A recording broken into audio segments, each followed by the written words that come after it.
আমি ডক্টর আলিফ, আমি আজকে জাহিদ ভাই হয়ে ঘটনা শেয়ার করব, যদি আপনাদের প্রবলেম না থাকে এবং আপনারা সেভাবেই নিবেন যেটা জাহিদ ভাই বলেছেন, এবং আশা করছি আপনাদের প্রবলেম হবে না ঘটনা বুঝতে। তো আমি ঘটনায় চলে যাচ্ছি, সবাই মনোযোগ দিয়ে শুনবেন। ঘটনা তো অনেক শেয়ার করি, তার আগে আপনাদের অনেকগুলো কথা বলতে চাই। আমি গত 7 বছর ধরে এই জাতীয় কাজগুলো করে যাচ্ছি। 400-র উপরে কাজ করেছি, যার মধ্যে কিছু কাজে সফল হয়েছি আল্লাহর ইচ্ছায়, কিছু কাজে সফল হইনি। আপনাদের ধারণা নেই আমি কি কি পরিস্থিতির মধ্যে দিয়ে গেছি। আমি কোনোদিন সাধনা করিনি, কিন্তু হ্যাঁ, প্রচণ্ড আগ্রহ ছিল ইমামদের পিছনে পিছনে ঘোরার। তাদের পিছনে ঘুরতাম, মাদ্রাসায় যেতাম, এটা ওটা করতাম, কিন্তু সাধনা করতাম না। আমি 16-17 বছর থেকেই তাহাজ্জুদ পড়তাম, কারণ আমার খুব ভালো লাগতো তাহাজ্জুদ পড়তে। আর জীবনের অনেক চড়াই উতরাই আছে, আমাদেরও ছিল, আমারও ছিল। জীবনে মোড় ঘুরে যায়, আমারও ঘুরে গিয়েছিল। ডিপ্রেশনে ছিলাম 3টা বছর, নিজেকে একা করে ফেলেছিলাম সব কিছু থেকে। আমরা এমন একটা সমাজে বসবাস করি যে সমাজ এখনো বুঝে না একটা মানুষ ডিপ্রেশনে ভুগলে তার অবস্থা কেমন হয়। সমাজ মনে করে খেয়ে দেয়ে শান্তিতে সুখে দিন কাটানোই হলো সুখ। আপনাদের বলতে চাই, আমি যে 3টি বছর ডিপ্রেশনে ছিলাম, সেই 3টি বছর ধীরে ধীরে আমার এই সত্তাটা জেগে ওঠে। আমি আমার চোখে কানে যা শুনি তা কেউ শোনে না, দেখেও না। আর আমি এতটাই অভ্যস্ত হয়ে গেছি যে আল্লাহ যে আমাকে এটা দিয়েছেন, এটা আমার মতো লোকের কাছে অনেক অনেক কিছু। যাদের মনে হয় আমি অবাস্তব লোক, তাদের আমি বলতে চাই, আমি আপনার সামনে এসে দাঁড়ালে কি হবে? তখন কি বলবেন? আমি কোনো ভেলকি দেখাতে পারবো না, কারণ আমি জাদুকর না। নিজের আসল নামে আপনাদের সামনে না এসে জাহিদ নামে কেন এলাম, এখনো যদি বুঝতে না পারেন, তবে আর কিছু বলার নেই। যদি ভৌতিকতা আমাকে সুযোগ না দিত, তবে আমি কি আমার ঘটনা কেউ শুনতো আজকেও? আর আজ আপনারা শুনছেন, তাদের দেখে আমিও উৎসাহ পাচ্ছি শোনাতে। আর হ্যাঁ, একটা কথা, আমি যদি দেখি কাউকে মানুষের মতো কিন্তু হাত পা জানোয়ারের মতো, তা কেবল আমারই সামনে হয়, এটা বুঝে নিতে হবে আপনাদের। বছরখানেক আগে আমার কাছে একজন লোক আসে, তার নাম কমল শাহজাদ। তিনি আমেরিকা থেকে দেশে ফিরে আছেন মাত্র মাস 6 আগে। তাদের বেশ কিছু সম্পত্তি আছে দেশে। এর মধ্যে এই শহরেই একটা বাড়ি সহ একটা প্লট তার বাবা কিনেছিল 1991 সালের দিকে। কিন্তু সেখানে তারা থাকতে পারেনি, অনেক ঝামেলা হতো। তো তিনি দেশে ফিরে আগে সেই বাড়িটা মেরামত করা শুরু করেন, এবং তার দাদি এবং তার মায়ের বাধা কথাবার্তা না শুনেই প্রথম দিনেই কাজ থামিয়ে দিতে হয়। একজন শ্রমিক আহত হয়েছিল, তাও দ্বিতীয় তলা থেকে কে জানি তাকে ধাক্কা দিয়ে ফেলে দিয়েছে। এরপর আরো বেশ কয়েকজন শ্রমিক আহত হয়। এজন্য কেউ কাজই করতে যাচ্ছিল না সেই জায়গায়। কিছুটা বিরক্ত ছিলেন কমলের জন্য। আর এদিকে দাদি এবং মা বারবার বলতেন, ওইটা অভিশাপের বাড়ি, তুই কাজ কিছু করিস না ওই জায়গায়। আমাদের সুখ আল্লাহ তাআলা ফিরিয়ে দিয়েছেন, তুই বুঝিস না এগুলো, তাই নতুন করে আবার টেনে আনিস না। কিন্তু তিনি পাত্তা দিতেন না। তিনি চাইতেন যে সেই বাড়িতে থাকতে। 2 তলা বিশিষ্ট বাড়ি এবং বেশ বড় একটা খোলা জায়গা আছে সাথে। তিনি একদিন কি আছে সেই বাড়িতে, কিসের জিনভূত আছে তা খুঁজে বের করতে যান। তিনি আগেও বারবার এই বাসায় ঢুকেছিলেন, তার তেমন কোনো অনুভূতিই হয়নি। কিন্তু সেদিন সকালে তিনি যখন বাসায় প্রবেশ করেন, তার কাছে মনে হতে লাগলো যেন তিনি অনেক মানুষের মাঝখান দিয়ে চলাফেরা করছেন। গায়ে কাটা দিচ্ছিল তার। এমনকি এতটা নিশ্চুপ ছিল সেই বাড়ি যে যেন শুই পড়লেও শোনা যাবে। আর খুব ঠান্ডা বাতাস বইছিল তার চারপাশ দিয়ে। তিনি 2য় তলায় যায়, সেখানে তিনি দাঁড়িয়ে এদিক ওদিক দেখছিলেন। তখন তিনি দেখলেন অনেকটা দূরে একজন লোক দাঁড়িয়ে আছে। বাড়িটার ফ্লোরগুলো প্রায় 2000 স্কোয়ার ফিটের কাছাকাছি। এই কে বলে তিনি যখন ডাকলেন, তখন সেই লোক তার দিকে ঘুরে তাকায়। তিনি বলছেন, এই কে? তো লোকটা ঘুরে তাকায় তার দিকে। তিনি দেখতে পান হুবহু তার মতো দেখতে একজন লোক তার দিকে তাকিয়ে আছে। তিনি ভয় পেয়ে যান। সাথে সাথেই কাঁপতে থাকা গলায় তিনি আবার জিজ্ঞেস করলেন, আপনি কে? তখন সেই লোক এগিয়ে আস্তে আস্তে তার দিকে কাছে চলে আসে এবং বলতে থাকে গম গম স্বরে, তোর মা অনেক কেঁদেছিল সেদিন, অনেক মিনতি করেছিল যেন তোদের পরিবারকে আমি শেষ না করে ফেলি। আর আজ তোর মতো শুয়োপোকা আমার সামনে দাঁড়িয়ে আমাকে জিজ্ঞেস করছে আমি কে। এই কথাগুলো বলতে বলতেই কমলের মতো দেখতে লোকটি তাকে তাড়া করতে লাগে। তো তিনি ভয়ে দৌড় দেন এবং বাইরে চলে আসেন, এবং তিনি দেখেন দিনের আলোয় তাকে ধাওয়া করতে লোকটা নিচতলায় দাঁড়িয়ে ক্রোধে পায়চারি করছে তার দিকে তাকিয়ে, এবং অন্যান্য জানালাগুলো থেকে তার মতো হুবহু লোক দেখতে পান। তার দিকে তাকিয়ে আছে। তিনি ভয়ের কারণে পাশের একটা মসজিদে চলে যায়, আর পরে তার বাসায় চলে যায়। সেদিন তার স্ত্রী ও তার 4 বছরের সন্তানকে নিয়ে কমলের শ্বশুর বাড়িতে ছিলেন। তিনি তার বাসায় প্রবেশ করেন। ঘরে ঢুকে তিনি দেখতে পান সিলিং ফ্যান ভেঙে পড়ে আছে ফ্লোরে, আর সবকিছু এলোমেলো, যেন ঝড়ো বাতাস বয়ে গেছে কিছুক্ষণ আগে। সেদিন মাগরিবের পর বাসায় তিনি কিছু একটা করছিলেন তার কম্পিউটারে। তখন তিনি কিছু একটা পড়ার শব্দ পান রান্নাঘরে। এরপর ডানা ঝাপটানোর শব্দ আসতে লাগলো। তিনি উঠে যেয়ে দেখতে পান একটা দাঁড় কাক ডানা ঝাপটাচ্ছে, কিন্তু সেটার মাথা ছিল না। ঠিক তখনই ধাম করে একটা শব্দ হয় কিচেনের জানালায়। আটকে ওঠেন তিনি এবং দেখতে পান লাল একটা মানুষ, যার মাথায় চুল নেই। তিনি তীব্র ক্ষোভে তার দিকে তাকিয়ে আছে জানালার সাথে লেপ্টে থেকে। তিনি দৌড় দিয়ে অন্য ঘরে যাবেন, ঠিক ওই মুহূর্তে বিদ্যুৎ চলে যায় ফ্ল্যাটের। তিনি অন্ধকারে বের হয়ে কাউকে ডাকতে যাবেন, ঠিক তখন তার ফ্ল্যাটের গেটে ধাম ধাম করে কে জানি লাথি মারছিল। আতঙ্কে কাঁপতে কাঁপতে তিনি তাদের বেডরুমে চলে যেয়ে গেট লাগিয়ে দিয়ে বারান্দায় যে মানুষকে ডেকে সাহায্য চাইতে লাগলেন, কিন্তু ভয়ের চোটে তার গলা দিয়ে শব্দই আসছিল না। এদিকে তিনি শুনতে পান মূল দরজাটা কে জানি খুলে ফেলেছে, আর সাথে সাথে তার বেডরুমের দরজাটা খুলে গেছে। তিনি নড়াচড়া করতে পারছিলেন। তিনি দেখতে পান কালো কাপড় জড়ানো একজন লোক হাতে চকচকে কিছু একটা নিয়ে এগিয়ে আসছে তার দিকে। আসলে আতঙ্ক কেমন যে আতঙ্কিত হয় সেই বোঝে। তিনি কিন্তু চোখ বন্ধ করতে পারছিলেন না। শুনতে পাচ্ছিলেন ঘেরে ঘেরে গলায় সেই ছায়ামূর্তি তাকে বলছে, আজ এতগুলো দিনের পর সমীরণ তার নাতিকে পাঠিয়েছে আমাদের সরাতে। আরে তুই তো সেই সমীরণের জাত, রক্ত যার মাটি খাওয়ার ক্ষুধা কখনো মিটবে না। মরার সময় তোর হয়েছে সমীরণ, এই তাকিয়ে দেখ এটা কি বলে তাকে সেই চকমকে ছুরিটা দেখায় সেই ছায়ামূর্তি। এরপর সে বলে, এ হলে তোর জম, বলেই তার মাথা বরাবর কুপিয়ে যেতে লাগলো। তিনি বুঝতে পারছিলেন তার কপাল বেয়ে রক্ত পড়ছে, তার ছিটকে যাচ্ছে রক্ত এদিক সেদিক। তার আর কিছু মনে নেই। পরে তিনি নিজেকে আবিষ্কার করেন সেই ফ্ল্যাটেই। তার স্ত্রী, তার মা আর তার আত্মীয় স্বজন ছিলেন সেখানে। রাতে তাকে ফ্ল্যাটের গেটের কাছে বেহুশ অবস্থায় পড়ে থাকতে পাওয়া যায়, আর তার মা মাথায়, কপালে, তার মাথার তালু পর্যন্ত একটা 4 ইঞ্চি লম্বা কাটা দাগ পান। তার মা তাকে বলছিলেন, এত কিছু এই বাড়ি কেড়ে নিল, আর আমি তোকে আগলিয়ে রেখেছিলাম এতদিন, আজ তুইও নিজের বিপদ ডেকে আনলি বাবা বলে অঝরে কাঁদছিলেন তিনি। তিনি প্রায় রাতে মৃগী রোগীর মতো আচরণ করতেন আর বলতেন, আমাকে মেরো না, আমি ভুল করেছি বলে বিড়বিড় করতেন। এটা দেখে তার মা কিছু খাবার রান্না করে সেই বাসার উঠানে তিনি নিজে রেখে আসেন। এরপর কমল পরে সুস্থ হন, কিন্তু তিনি জানতে চাননি কিসের সমস্যা সেই বাড়িতে। কারণ যখন তার সাথে এমন ঘটনা ঘটেছে, এতে করে স্পষ্ট হয়ে গেছে যে জিনের আস্তানা হয়ে গেছে ওই বাড়ি। তিনি গোপনে বাড়ি মেরামত না করে তা বিক্রি করে দেওয়ার সিদ্ধান্ত নেন। এদিকে কমলের মা রোজ রাতে লাল চেহারার গোল মুখে কালো আলখেল্লা পরা একজন লোককে স্বপ্নে দেখতে লাগলেন। তিনি দেখতেন সেই লোক তার বাড়ির বিছানার পাশে দাঁড়িয়ে তাকে বলছেন, তুই বিশ্বাসঘাতকতা করছিস, তোর ছেলে অনেক বাড়াবাড়ি করছে রে, ওকে সামলা, নয়তো পরিণাম ভালো হবে না। এই বাড়ি থেকে ওকে দূরে রাখ, নয় তোর জামাইকে যেভাবে দুনিয়া থেকে বিদায় করে দিয়েছি, তোর ছেলেকেও এভাবে বিদায় করব। রোজ রাতে তিনি দেখতে লাগলেন একই স্বপ্ন।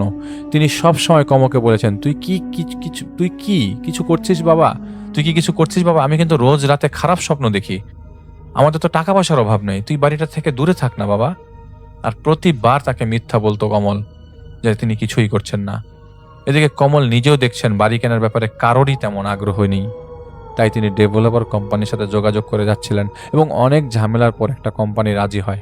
আর যেদিন সেই কোম্পানি রাজি হয়, সেদিন রাতে কমলের মা স্বপ্নে দেখেন সেই লোকটিকে আজ তার দিকে ভয়ানক দৃষ্টিতে তাকিয়ে আছেন। সেই লোকটি তাকে বলে, যদি আগে জানতাম তোদের রক্তে বিশ্বাসঘাতকতা থেকেই যাবে, তাহলে সেদিন তোদের বংশ নির্মূল করে দিতাম। সময় গুনতে শুরু করে দে, তোদের বংশ নাশ হতে চলেছে বলেই লোকটি ঘর থেকে বের হয়ে যায়। স্বপ্নে তিনি শুনতে পাচ্ছিলেন তার শাশুড়ির যন্ত্রণায় চিৎকার দিচ্ছেন, আর সাথে নারকীয় উল্লাস করার ধ্বনি ভেসে আসছিল তার ঘর থেকে। এমন মনে হচ্ছিল যে তার শাশুড়িকে শূন্যে তুলে বারবার নিচে ফেলে আছাড় মারা হচ্ছিল। ধাম করে একটা শব্দে এবার তার আসলেই ঘুম ভেঙে যায়, আর তিনি শুনতে পান তার বয়োবৃদ্ধ শাশুড়ির ঘর থেকে গোংরানির শব্দ আসছে। তিনি দ্রুত উঠে যায়, দেখতে পান তার শাশুড়ি নিচে পড়ে আছেন, আর তার হাত একটা উল্টো দিকে ঘুরানো। এটা দেখে তিনি দৌড় দিয়ে কমলার পাশের ফ্ল্যাটের লোকজনদেরকে ডেকে নিয়ে এসে হাসপাতালে নিয়ে যান। সেখানে ডাক্তাররা তাকে মৃত ঘোষণা করেন। আপাত দৃষ্টিতে দেখলে মনে হবে তার শাশুড়ির শোল্ডার ডিসলোকেটেড হয়ে গেছে বিছানা থেকে পড়ে যেয়ে, কিন্তু কমলের মা তো ঠিকই দেখেছিলেন স্বপ্নে। তাই তার দাফনের পর কমলের মা কমলকে একান্ত ডেকে নিয়ে তার মাথায় হাত দিয়ে সত্য কথা বলতে বললে কমল পরে বলেন তিনি ডেভেলপার ঠিক করেছেন যারা সেই বাড়ি ভেঙে বহুতল ভবন করবে।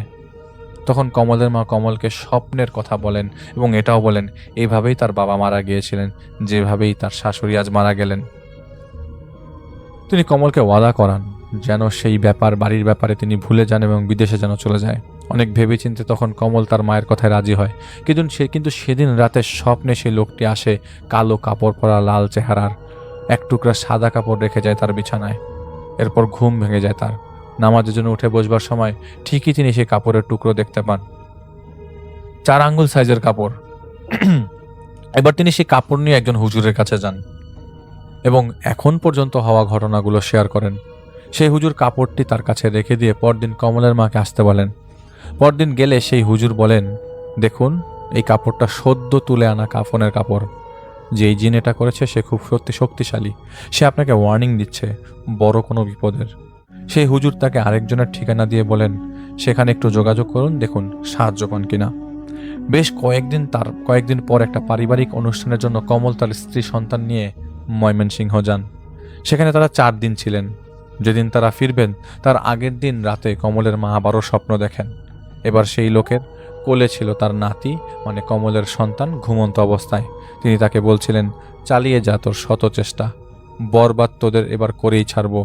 এরপর তিনি দেখতে পান সেই লোক একটা সাদা কাপড়ে তার নাতিকে বাঁধতে শুরু করে, যেভাবে কাফনের কাপড় পরানো হয় সেভাবে, আর সাথে সাথে কিছু একটা পড়তে লাগলো সেই লোক। এরপর হুট করে এমন একটা গিট কাপড়ে লাগালো যার দরুন তার নাতির শরীর কাপড়ের ভেতরেই দুমড়ে মুচড়ে যেতে লাগলো। একটা পুটলিতে পরিণত করা হয় সেই কাপড়কে। তিনি খুব চিৎকার দিয়ে জেগে উঠতে চাইলেন কিন্তু তার নাতিকে বাঁচাতে, কিন্তু সেই লোক তাকে বলে, যন্ত্রণা লাগছে, অনেক অনেক যন্ত্রণা লাগছে তাই না, বলেই সেই লোক পুটলি হাতে নিয়ে সেই ঘর থেকে চলে যায়। আর তার সাথে সাথেই ওনার ঘুম ভেঙে যায় ভয়ের কারণে। সকালে তিনি কমলকে ফোন দিয়ে কেমন আছেন তার খোঁজ খবর নিচ্ছিলেন। আতঙ্কে ভুগতে লাগলেন কমলের মা। সেদিন প্রায় রাত 11টার পর কমল তার স্ত্রী সন্তান নিজেদের গাড়িতে ফিরেছিলেন ঢাকার দিকে। রাত 12টার দিকে কমলের গাড়ি একটা ব্রিজের একদম মাঝখানে যে থেমে যায়। স্টার্ট নিচ্ছিল না। তিনি বারবার স্টার্ট দেওয়ার চেষ্টা করছিলেন কিন্তু কাজ না হয় তারা গাড়ির বাইরে দাঁড়িয়ে। প্রায় 10 মিনিটের মধ্যে একটা গাড়ি আসেনি সে রাস্তায়, যেটা অবাক হওয়ার মতো। তখন কমলের স্ত্রী দেখতে পান ব্রিজের রেলিং ধরে নিচ থেকে একজন লোক উপরে উঠে একদম ব্রিজের মাঝ বরাবর যেয়ে দাঁড়ায়। তিনি দেখতে দেখতে সেখানে অজস্র বাদুড় তাকে ঘিরে চাক্কর দিতে লাগলো, আর হনুমান যেভাবে দল বেঁধে হু হু করে শব্দ করে সেভাবে শব্দ করে তাদের দিকে আগাতে লাগলো। এটা দেখে ততক্ষণে কমল আর তার স্ত্রী গাড়িতে ঢুকে যান। তার স্ত্রী কাঁদছিলেন আর কমল গাড়ি স্টার্ট দেওয়ার আপ্রাণ চেষ্টা চালাচ্ছিলেন। ততক্ষণে সেই লোকটি ধীরে ধীরে তাদের গাড়ির সামনে এগিয়ে আসে আর কাফনে মোড়ানো একটা কিছু সেই ব্রিজের মাঝখানে রেখে দিয়ে চলে যায়। হঠাৎ সেই লোক তার পেছন থেকে ধারালো কিছু একটা বের করে কোপ মারে সেই কাফনের পুটলিতে, আর তখনই তাদের গাড়ির উপরে অদৃশ্য কিছু একটা ধাম করে বাড়ি মারতে লাগে। কমলের কেবল এতটুকুই মনে ছিল যে গাড়ি স্টার্ট করতে পেরেছিল আর সেই লোকটিকে ভেদ করে সে ব্রিজ পার হয়ে চলে যায় এবং কিছু দূরে একতা বাজারে থামে। সেখানে থেমে তারা লক্ষ্য করে তার ছেলেটার কোনো রেসপন্স নাই। সে জীবিত ছিল কিন্তু রেসপন্ড করছিল না। এমনিতেই আতঙ্কিত ছিল। তার উপর দিয়ে তার নিজের সন্তানের অবস্থা থেকে কমলের স্ত্রী কাঁদতে লাগলো। রাত 4টায় কোনোভাবে ঢাকায় এসে তার ছেলেকে হাসপাতালে নিয়ে যায়। ততক্ষণে সবাই জেনে গিয়েছিল কি হয়েছে রাস্তায় তাদের সাথে। অনেক পরীক্ষা নিরীক্ষা করেও সমস্যা পাচ্ছিল না। কমলের কাছ থেকে সব শুনে কমলের মা কমলকে স্বপ্নের কথাগুলো জানান। তার পরামর্শ নিয়ে কমল বেশ কয়েকজন হুজুরের কাছে যান কিন্তু সমাধান আসছিলই না। কমলের স্ত্রীর ভাইয়ের এক আত্মীয়র সাথে ডলিদের সম্পর্ক ছিল। সেই ডলি যে সন্তান লাভের জন্য অঘরীর কাছে গিয়েছিল, আপনারা শুনেছিলেন। ডলি তাদের আমার সাথে যোগাযোগ করতে বলেন, কিন্তু আমি যেহেতু ডলিদের সাথে যোগাযোগ রাখিনি তাই অনেক ঝামেলা করে কমল আমাকে খুঁজে পান। তিনি আমাকে বলছিলেন আরো অনেক সমস্যার কথা যা লেখা অসম্ভব। তিনি চাইছিলেন তার সন্তান সুস্থ হয়ে গেলে তিনি সবকিছু ছেড়েই চলে যাবেন। তিনি আমাকে তার সন্তানের ছবি দেখান, আমাকে জড়িয়ে ধরে ভেঙে পড়েন। রাতে আমি আমির সাহেবকে বলি কথাগুলো, অপেক্ষা করতে বলে তিনি চলে যান। পরে এসে তিনি আমাকে বলেন, দেখো এই সমস্যা, এটা খুব জটিল একটা সমস্যা, তোমাকে পুরো কথা এখনো তারা বলেনি, আর সব কিছু শুনেও তুমি বা আমরা কিছুই করতে পারবো না। এখানে 53টি পরিবার আছে। একটা পুটলি আছে যেটায় কমলের দাদির কাফনের কাপড় থেকে অল্পখানি কাপড় কেটে একটা পুতুল বানিয়ে সেটাতে কুফরি করে পিন গেঁথে রাখা হয়েছে। এটা করেছে কমল সাহেবের সন্তানের নামে, এজন্য তার সন্তানটা এমন হালে আছে। এরা এদের জানের ক্ষতি করে ছাড়বে। এরা এখানে থাকতো না, এদের এখানে আনা হয়েছে। এই জমিতে এই সমস্যা। মনে হচ্ছে এই জমিটা দখল করতে এই জানোয়ারগুলোকে লেলিয়েছিল এই কমলের বাবাই। আমাদের জানা মতে এখানে একজন বয়স্ক মহিলা থাকতেন, যাকে প্রথমে হয়তো কুফরি করে মেরে ফেলা হয়েছিল। এরপর তার জমি যেটায় ছোট মাদ্রাসা চলতো, সেই মাদ্রাসাকে উৎখাত করা হয় এই জানোয়ারগুলোকে দিয়ে উৎপাত শুরু করিয়ে।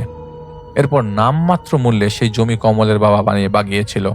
এখন এমন কিছু হয়েছে যার কারণে উল্টাই জানোয়ারগুলোই তাদের ক্ষতি করা শুরু করে। আর এখানে আমাদের সামর্থ্য নেই এদের সাথে পাল্লা দেবার।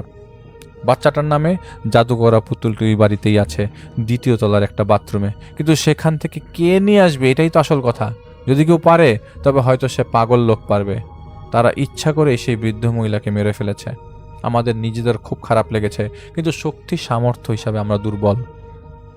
আমি তাকে জিজ্ঞেস করি, যদি আমি যে আনতে পারি বা কোনোভাবে আলাপ করে কোনো কিছু করে আনা যায় কিনা সেই পুটলিটা। আমির সাহেব বলেন, দেখো তুমি বাঘের সাথে তর্ক করতে পারবে না, কারণ সে বাঘ, সে তোমাকে তার শিকার মনে করবে। তাই তুমি বাদ দাও, এড়িয়ে যাও এই কাজটা। ওরা তোমাকে পেলে পাগল বানিয়ে ছেড়ে দেবে। তো আমাকে বুঝিয়ে উনি চলে যান। পরদিন আমি অনেক বুঝিয়ে আমার অপারগতা প্রকাশ করি তাদের কাছে, এবং এটাও বলে যে আমির সাহেব আমাকে বলেছেন এই জিনিসগুলো। পরে কমলের মা আমাকে খুব জোর করেন এবং তাদের বাসায় আমাকে আসতে বলেন। তার খুব জোরাজুরিতে অনেকটা বাধ্য হয়েই আমি যাই তাদের বাসায়।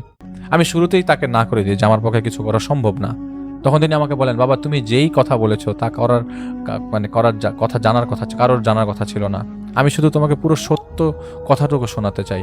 এরপর তুমি নিজেই বিচার করে নিও আমার নাতিটাকে তুমি বাঁচাবে কিনা।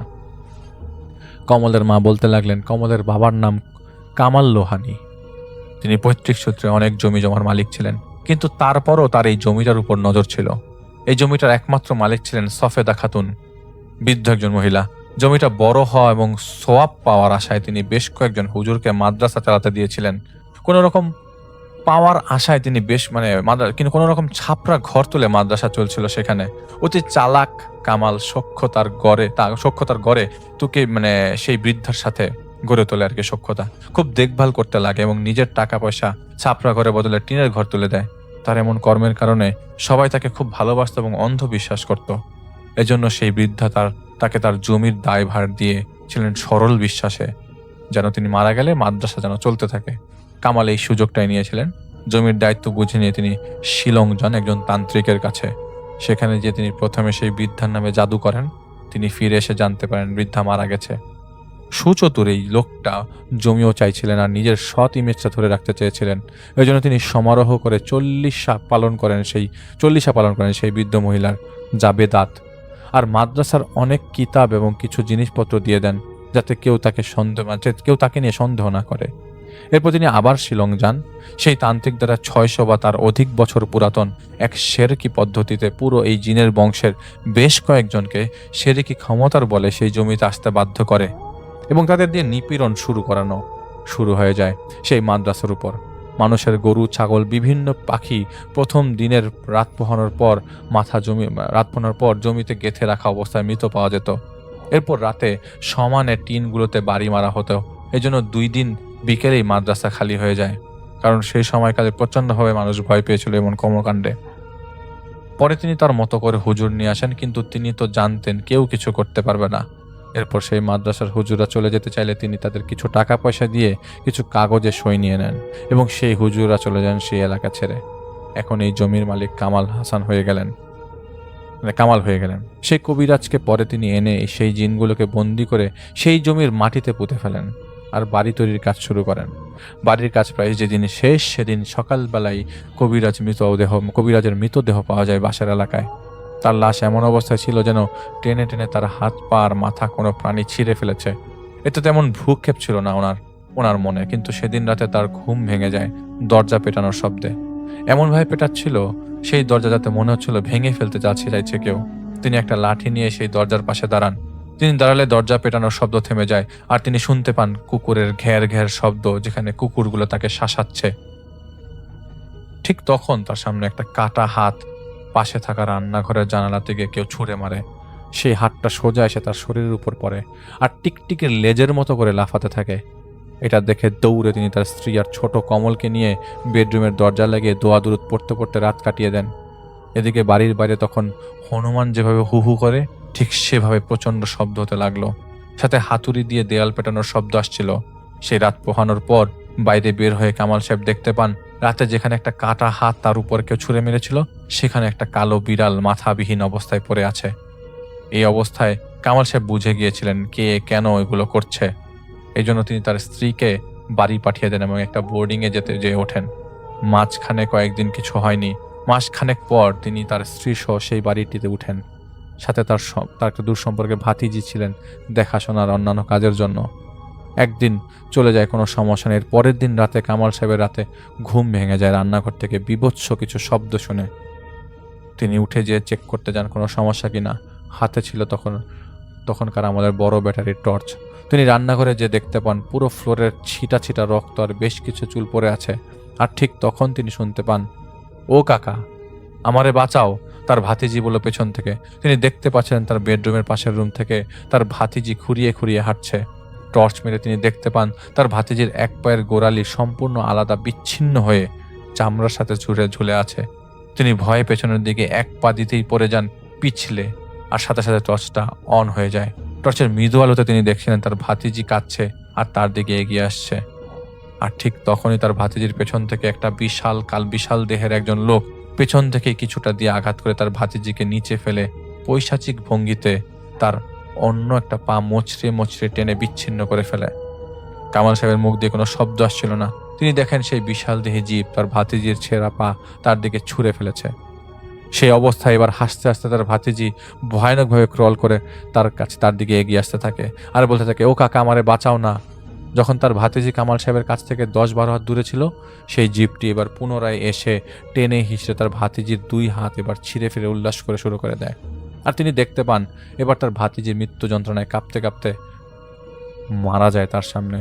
রক্ত বেয়ে বেয়ে তার দিকে আসছিল তখন। এদিকে টর্চের আলো প্রায় নিভু নিভু।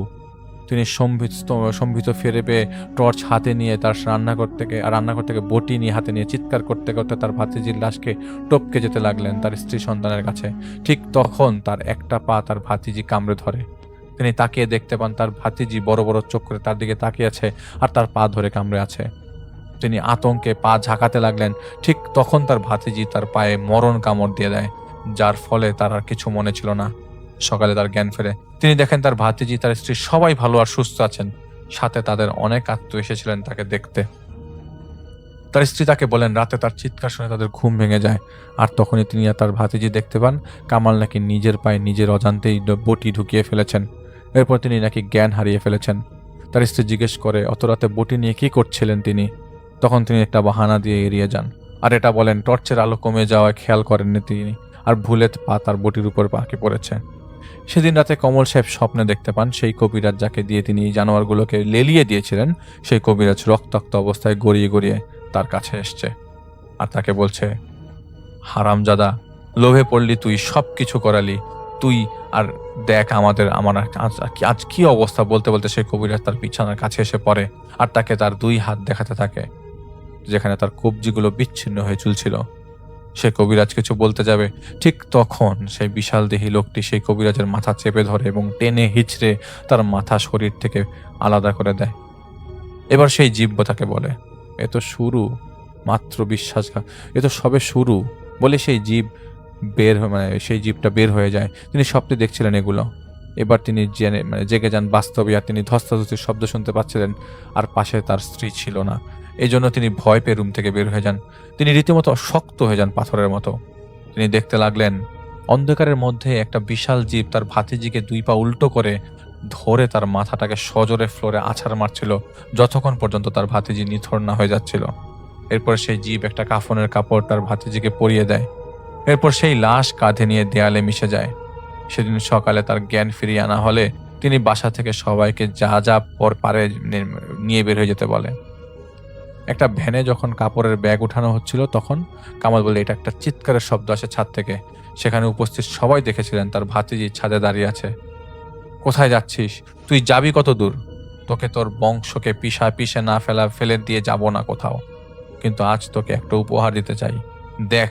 তাকিয়ে তাকে এটা বলতে বলতে সে মেয়েটা 2 তলা থেকে এমনভাবে লাফ দিল মাথা নিচু করে, যার মানে মাটিতে পড়ার সাথে সাথে, যার কারণে মেয়েটার ঘাড় ভেঙে যায় আর সেখানেই মেয়েটা মারা যায়। পরে মেয়েটার দাফনের পর কামাল সাহেব তার মা মানে কামাল সাহেব তার মা মানে কমলের দিকে, কমলের দাদিকে সবকিছু খুলে বলেন তিনি কি কি করেছিলেন। আসলে যখন তিনি এই জিনগুলোকে উৎপাত করাতে পাঠিয়েছিলেন তখন সেই জিনগুলো কাজ হয়ে গেলে একটা ছেলেকে চেয়েছিল। তিনিও বিবেক হারিয়ে রাজি হয়ে গিয়েছিলেন। যখন সেই জিনগুলো তার ছেলে মানে কমলকে নিয়ে যেতে চাইল তখন তিনি বলেন আমার ছেলে কেন? আমার ছেলেকে নেওয়ার কথা তো ছিল না। কিন্তু সেই জিনরা নাছোড়বান্দা ছিল, এজন্য তিনি নিজের ছেলেকে বাঁচাতে সেই জিনকে বন্দী করে ফেলেন, ওই জিনদেরকে। তিনি তার মায়ের সামনে কান্নায় ভেঙে পড়েন। তার মা তাকে তার এমন কাজের জন্য ভৎসনা করে। এরপর তাকে সিলেটের একজন পীরের কাছে পাঠান। সেই পীর তার সব কথা শুনে তাকে তাড়িয়ে দেন কাফের বলে। তিনি স্পষ্ট বলে দিয়েছিলেন তিনি কাফেরকে সাহায্য করেন না। এদিকে প্রতিদিন রাতে সেই বিশাল দেহের জিন এসে ওনার শরীরে আঁচড় দিয়ে যেত। তিনি ধীরে ধীরে অসুস্থ হতে লাগলেন। কোনো তাবিজে লাভ হচ্ছিল না। এভাবে 3 মাস যাওয়ার পর তিনি ভারতের আজমির এলাকায় একজন পীরের খবর পান। সেখানে যাবেন বলে ঠিকও করেন। সেদিন রাতে তিনি স্বপ্নের প্রথমবার সেই লোককে দেখতে পান যাকে কমলের মা দেখেছিলেন। গোল চেহারা, লাল রঙের সেই লোক তার 2 হাতে কিছু নিয়ে তার বিছানার পাশে এসে দাঁড়ান। কামাল দেখছিলেন সেই লোক তার ছেলে কমলকে কাফনের কাপড় পরাচ্ছেন। সেই লোকটি এরপর হুট করেই একটা ধারালো কিছু বের করে কমলের মাথায় একটার পর একটা আঘাত করতে লাগলেন। কামালের মাথায় ফিনকি দিয়ে রক্ত ছুটে যাচ্ছিল। তার এটা দেখে তিনি চিৎকার দিচ্ছিলেন ঘুমের মধ্যেই। তাকে তার স্ত্রী জাগিয়ে তোলেন, কিন্তু এবার তারা দুজন একসাথে দেখতে পান দেয়ালে লেখা মর শব্দটা। তিনি স্বপ্নের কথা বললেন তার স্ত্রীকে। তারা ভয় পাচ্ছিলেন কমলকে নিয়ে, এজন্য সেদিন তারা রওনা হন আজমিরের উদ্দেশ্যে। সাথে ছিল কামালের ভগ্নিপতি। তারা আজমির এলাকায় সেই পীরের কাছে যেয়ে সবকিছু খুলে বলেন। সব শুনে সেই পীর আসতে চাননি, কিন্তু কমলের মায়ের কান্নায় তার মন গলে যায়। এজন্য তিনি আসেন তাদের দেশে। পীর সাহেব নির্দেশ দেন 40 জন মানুষের জন্য খাবার রান্না করতে। সেই খাবার নিয়ে এশার নামাজের সময় তিনি সেই বাসায় যান। সেখানে তিনি এশার নামাজ বাইরে উঠানে পড়েন। তারপর খাবারগুলো নিয়ে সেই ঘরে প্রবেশ করেন। একটা কাগজে কিছু লিখে সেটা তিনি সেখানে রেখে চলে আসেন। এসে তিনি বলেন তাকে ফজরের নামাজের সময় এখানে আবার আসতে হবে। রাতে তিনি তার মতো ইবাদত করেন। ফজরের তিনি ফিরে এসে সেই বাসায় প্রবেশ করেন। সেখান থেকে তিনি নিজেই সেই খাবারগুলো নিয়ে বের হয়ে আসেন আর এসে বলেন আজও আবার 40 জনের খাবার রান্না করতে হবে। রান্না করা হয় আর আগের মতো তিনি খাবার দিয়ে আসেন, সাথে একটা চিঠি লিখে দেন। সেদিন ফজরে এসে তিনি আগের মতো বাসায় প্রবেশ করেন আর সেই খাবারগুলো নিয়ে বের হয়ে আসেন এবং পুনরায় আবারও 40 জনের খাবার রান্না করতে বলেন। সেই খাবার নিয়ে যথারীতি তিনি আবারও প্রবেশ করেন এবং আবারও সেখানে একটা চিঠি রেখে আসেন। এবার সেদিন ফজরের সময় বাসার গেটে এসে দাঁড়ালে তার লেখা সেই চিঠিটা গেটে বেঁধে রাখা অবস্থায় পাওয়া যায়। তিনি সেই চিঠিটা নেন এবং খুলে তা পড়েন। এরপর তিনি বলেন কমলকে, হয়তো একটা আশার আলো আছে। কামাল সাহেবকে বলেন, কামাল সাহেব জানতে চান কেন খাবার দেওয়া হচ্ছিল। তখন পীর বলেন, আমি তাদের খাবার দিয়ে আপ্যায়ন করেছি যাতে করে তারা একবার রাজি হয় আলাপের জন্য। তারপর তারা পরপর 2 দিন খাবার গ্রহণ করেনি, কিন্তু আজ তারা খাবার গ্রহণ করেছে। কামাল জানতে চান এখন কি হবে হুজুর। তো তিনি বলেন আজ রাতে আমরা যাবো এই বাসায়, কথা বলে তাদের বুঝাবো, দেখি আল্লাহ কি চান। তো সেদিন রাতে সেই পীর সাহেব তার আর কমলের মা যান আর কি, কামাল সাহেবের স্ত্রী। পীর সাহেব কামালকে নিতে চাননি, কারণ ওরা কামালকে মেরে ফেলতে চাইছিল। সেখানে পীর ঢুকে একটা লাঠি দিয়ে গোল দাগ কেটে সেখানে কমলের মাকে বসতে বলেন, কামাল সাহেবের স্ত্রীকে, আর তাকে বলে দেন যত কিছু হোক না কেন তিনি তার চোখ বন্ধ রাখবেন আর যেন এই বৃত্তের বাইরে তিনি কোনোভাবেই না যান। সেখানে কিছুক্ষণ পর থেকে প্রবল হয়ে পোকামাকড়ের কিচিরমিচির শব্দ আর ভয়ানক কিছু শব্দ আসতে লাগলো। এরপর পীর তাদের বোঝানোর চেষ্টা করছিলেন যেন মাসুম বাচ্চাকে কষ্ট না দেওয়া হয় আর কামালকে ক্ষমা করে দিতে, কিন্তু সেই জিনের নেতা রাজি হচ্ছিলেন না। বরং তারা কমলকে কিভাবে মারবে আর কামালকে কিভাবে মারবে, তারপর তাদের লাশের সাথে কি করবে, এসব লোমহর্ষক বর্ণনা দিচ্ছিল। সেই সময় কান্নায় ভেঙে পড়েন কমলের মা।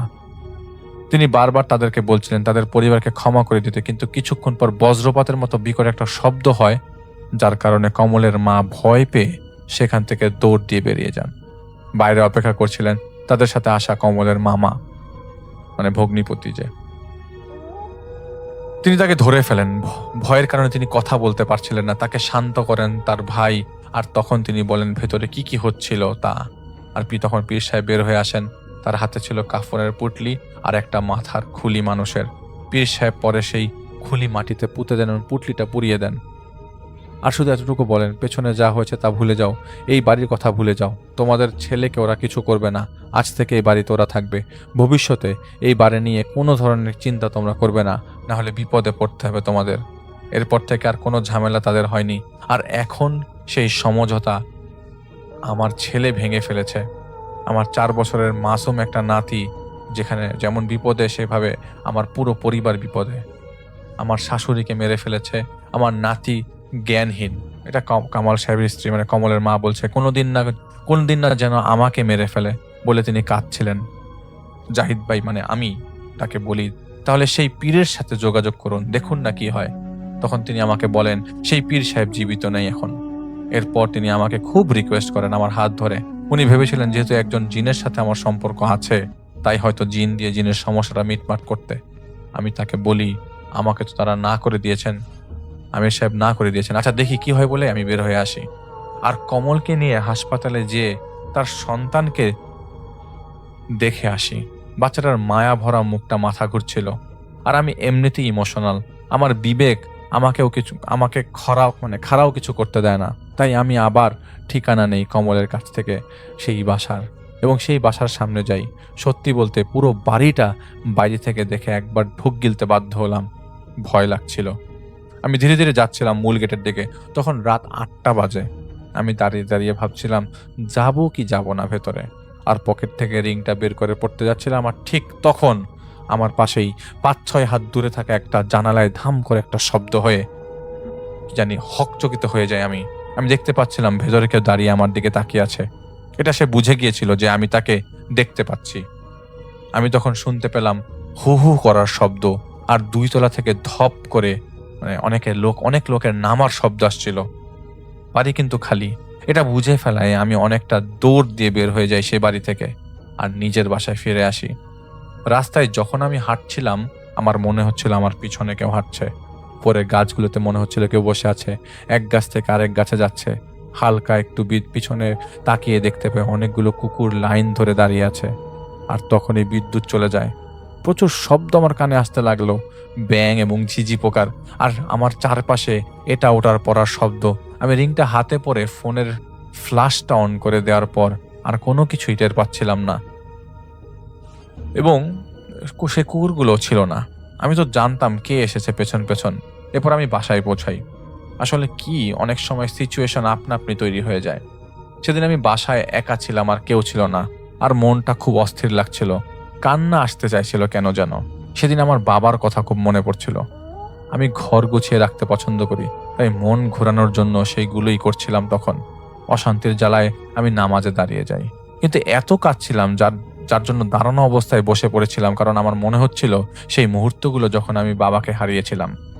ভয়ানক গিল্টি ফিল হচ্ছিল, কারণ আমি ছোট থাকতেই অনেক কিছু আগে ভাগে বুঝে যেতাম, আর দেখতাম সেই সব কিছু যা মানুষ খালি চোখে দেখে না।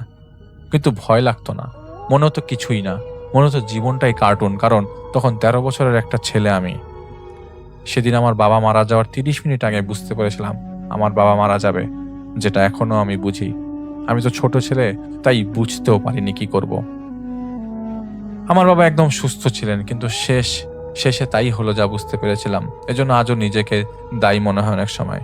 সেই মুহূর্তগুলো আমার মাথায় চেপেছিল, আর তখন ধাম করে বিকট একটা শব্দ আমার কানে এলো।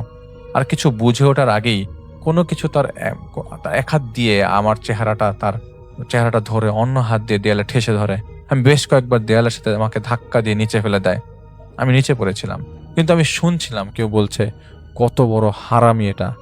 সত্যি তো, নিজের বাবাকেই বাঁচাতে পারিসনি, আর এখানে এসেছিস আরেকজনকে বাঁচাতে। তুই নিজেই তো লোভী টাকার জন্য। কত পাবি শোনা তো আমাকে। ও হ্যাঁ, তুই তো অনেক ক্ষমতাশালী, তাহলে বল তো এখন কি হবে। হাসছে কে যেন। আমি টের পাচ্ছিলাম ঘরের সবকিছু এলোমেলো হয়ে যাচ্ছে। আমি উঠে বসার পর তাকালাম, কিন্তু কাউকেই দেখলাম না। আমি হঠাৎ চায়ের কাপের সাথে চামচ বাড়ি লাগার শব্দ পেলাম। আমি নড়াচড়া করতে পারছিলাম না। আমি দেখতে পেলাম লাল চেহারার সেই লোক যাকে কমলের মা দেখেছেন। তার কোলে একটা কাফন জড়ানো কার জানি লাশ। ভক করে উঠল আমার মনের ভেতরে। আমার সামনে সেই লাশ রেখে কাফনটা সরিয়ে ফেলে। আমি দেখলাম আমার বাবা শুয়ে আছে। ঠিক শেষবার যখন আমি তাকে দেখেছিলাম এমনটাই দেখেছিলাম। সেই লোকটা একটা ছুরি বের করে আমাকে বলতে থাকে, এবার দেখ কি হয়। বলে সে ছুরিটা দিয়ে আমার বাবাকে আঘাত করতে থাকে, যা বর্ণনা করা আমার জন্য অনেক কঠিন। আমি শুধু প্রাণপণে চিৎকার দিচ্ছিলাম জড়তা কাটানোর জন্য, কিন্তু আমার শরীর যেন অবশ হয়ে যাচ্ছিল। তখন আমি শুনতে পাই কেউ একটা কিছু বলল, আর দেখতে পাই সেই লাল চেহারার শয়তানটাকে কিছু একটা দিয়ে বাড়ি মারেন আমির সাহেব পেছন থেকে এসে। সে কিছুটা দূরে সরে যেয়ে দাঁড়িয়ে থাকে। এরপর আমির সাহেব যখন বলে, এখান থেকে চলে যা তুই, তখন সে চলে যায়নি, দাঁড়িয়ে থেকে কিছুক্ষণ পর একটা ইশারা দিয়ে মিলিয়ে যায়, যার মানে সে আবার আসবে। আমির সাহেব আমার মাথাটাকে ধরে আমাকে বসান। আমি অনেক আবোল তাবোল বকছিলাম শখের কারণে। আমার এতটুকুই মনে আছে। আর বেউকুফ বারবার বলেছি নিজেকে, শুধরালে না। নিজের বিপদ কেউ নিজে এভাবে ডেকে আনে? গাধার মতো কাজ করো, আর কিছু বলছিলেন মানে আমির সাহেব। কিন্তু আমি ঘুমিয়েছিলাম।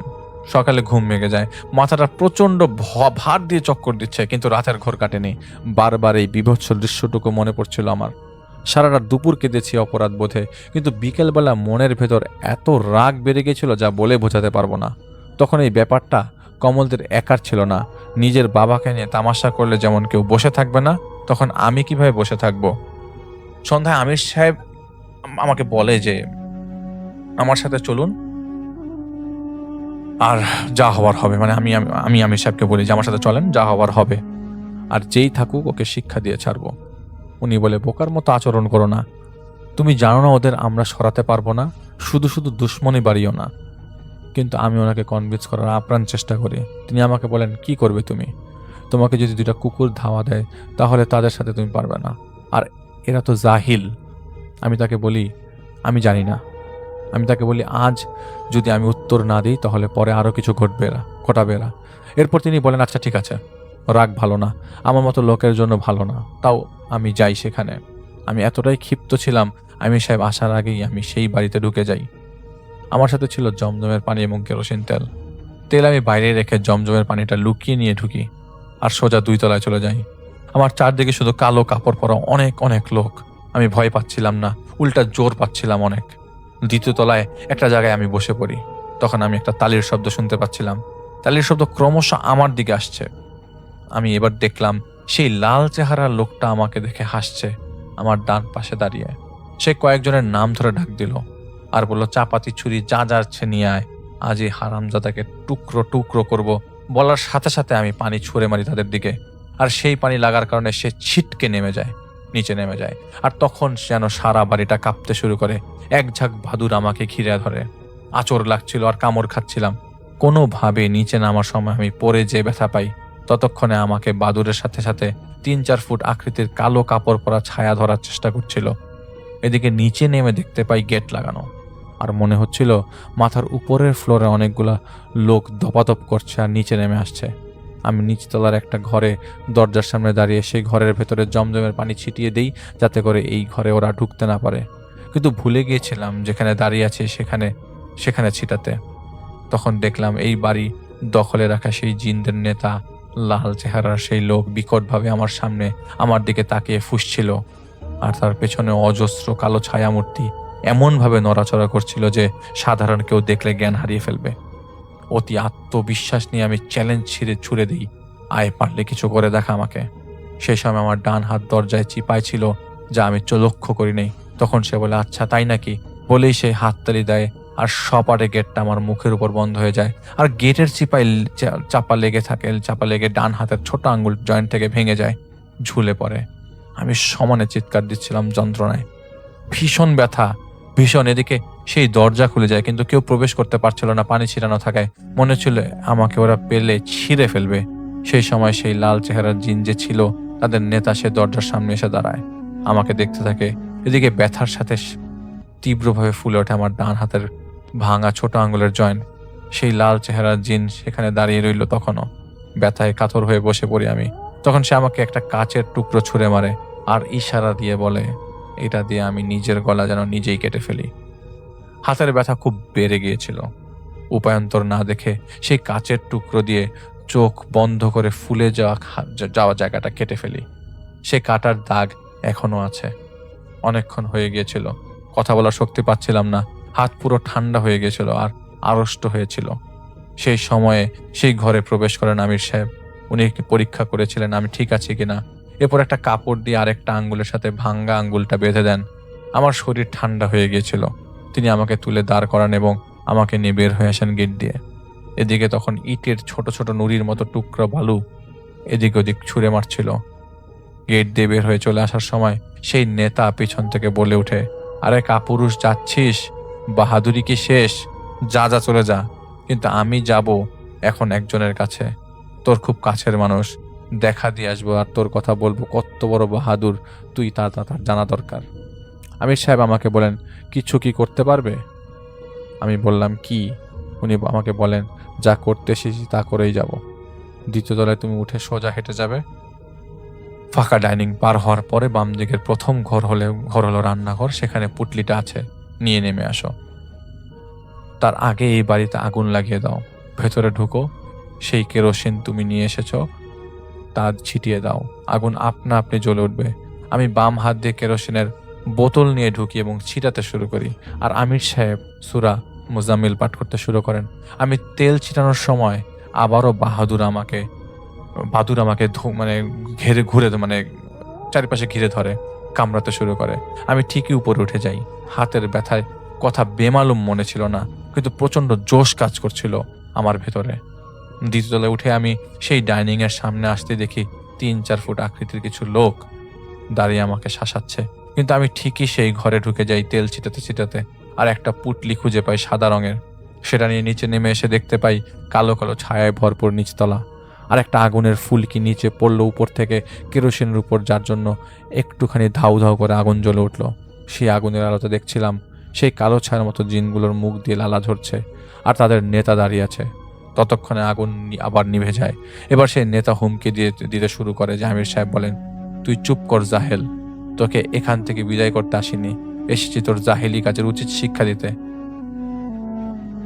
কথা দে তুই আমার ছেলের পেছনে ঘুরবি না, আর কমলের পরিবারের কারোর কোনো ক্ষতি তুই করবি না।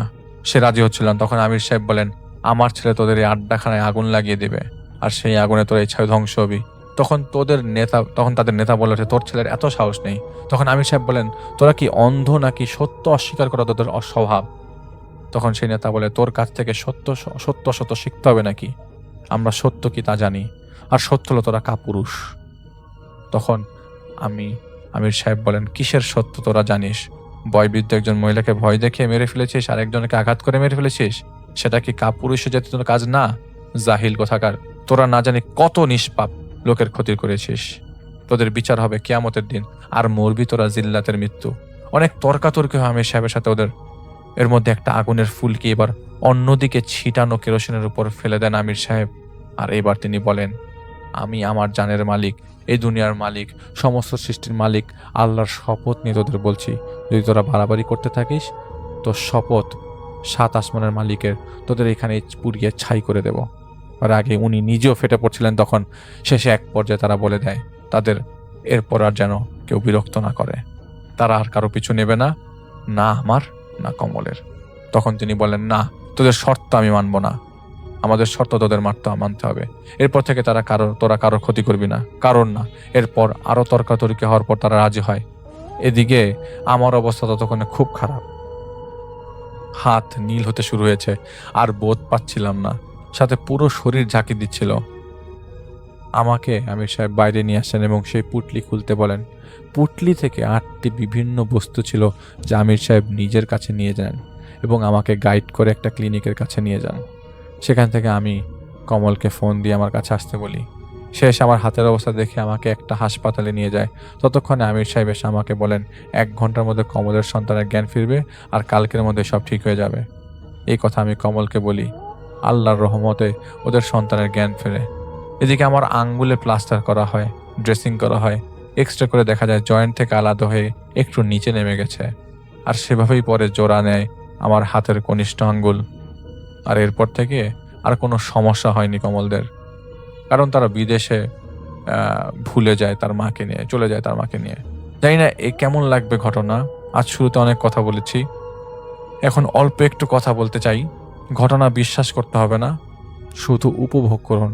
সত্য মিথ্যা যাচাই করে লাভ নেই, কারণ এই ঘটনা শোনার পর কিছুক্ষণ পর আপনি ভুলে যাবেন সবকিছু, কারণ আমাদের জীবন খুব ব্যস্ততাময়। দয়া করে এই ভুল ধারণা পোষণ করা থেকে বিরত থাকুন যে আমি হয়তো রূপক কেউ, অথবা বানিয়ে গল্প বলা হয় এই শোতে। ভৌতিকতা নিরলসভাবে আপনাদের আনন্দময় কিছু মুহূর্ত উপহার দিচ্ছে। কারোর উপহার গ্রহণ করে তা নিয়ে উপহাস করা ভালো না। ভালোবাসুন ভৌতিকতাকে, পাশেই থাকুন।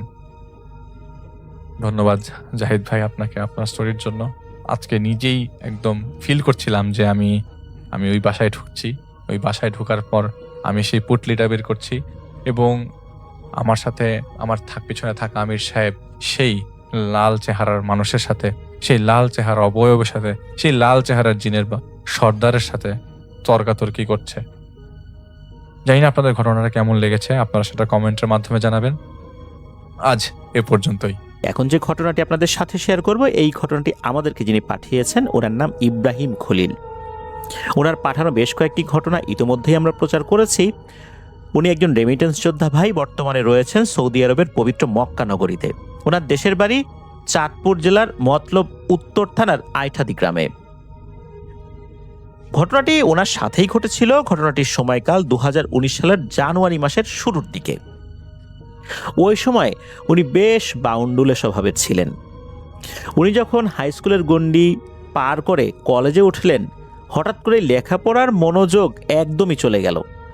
নতুন যে বইগুলো কিনেছিলেন, এই বইগুলোর পাতা একবারের জন্য উল্টিয়ে দেখছেন না। কলেজেও যান না, শুধু এলোমেলো ঘোরাফেরা করছেন।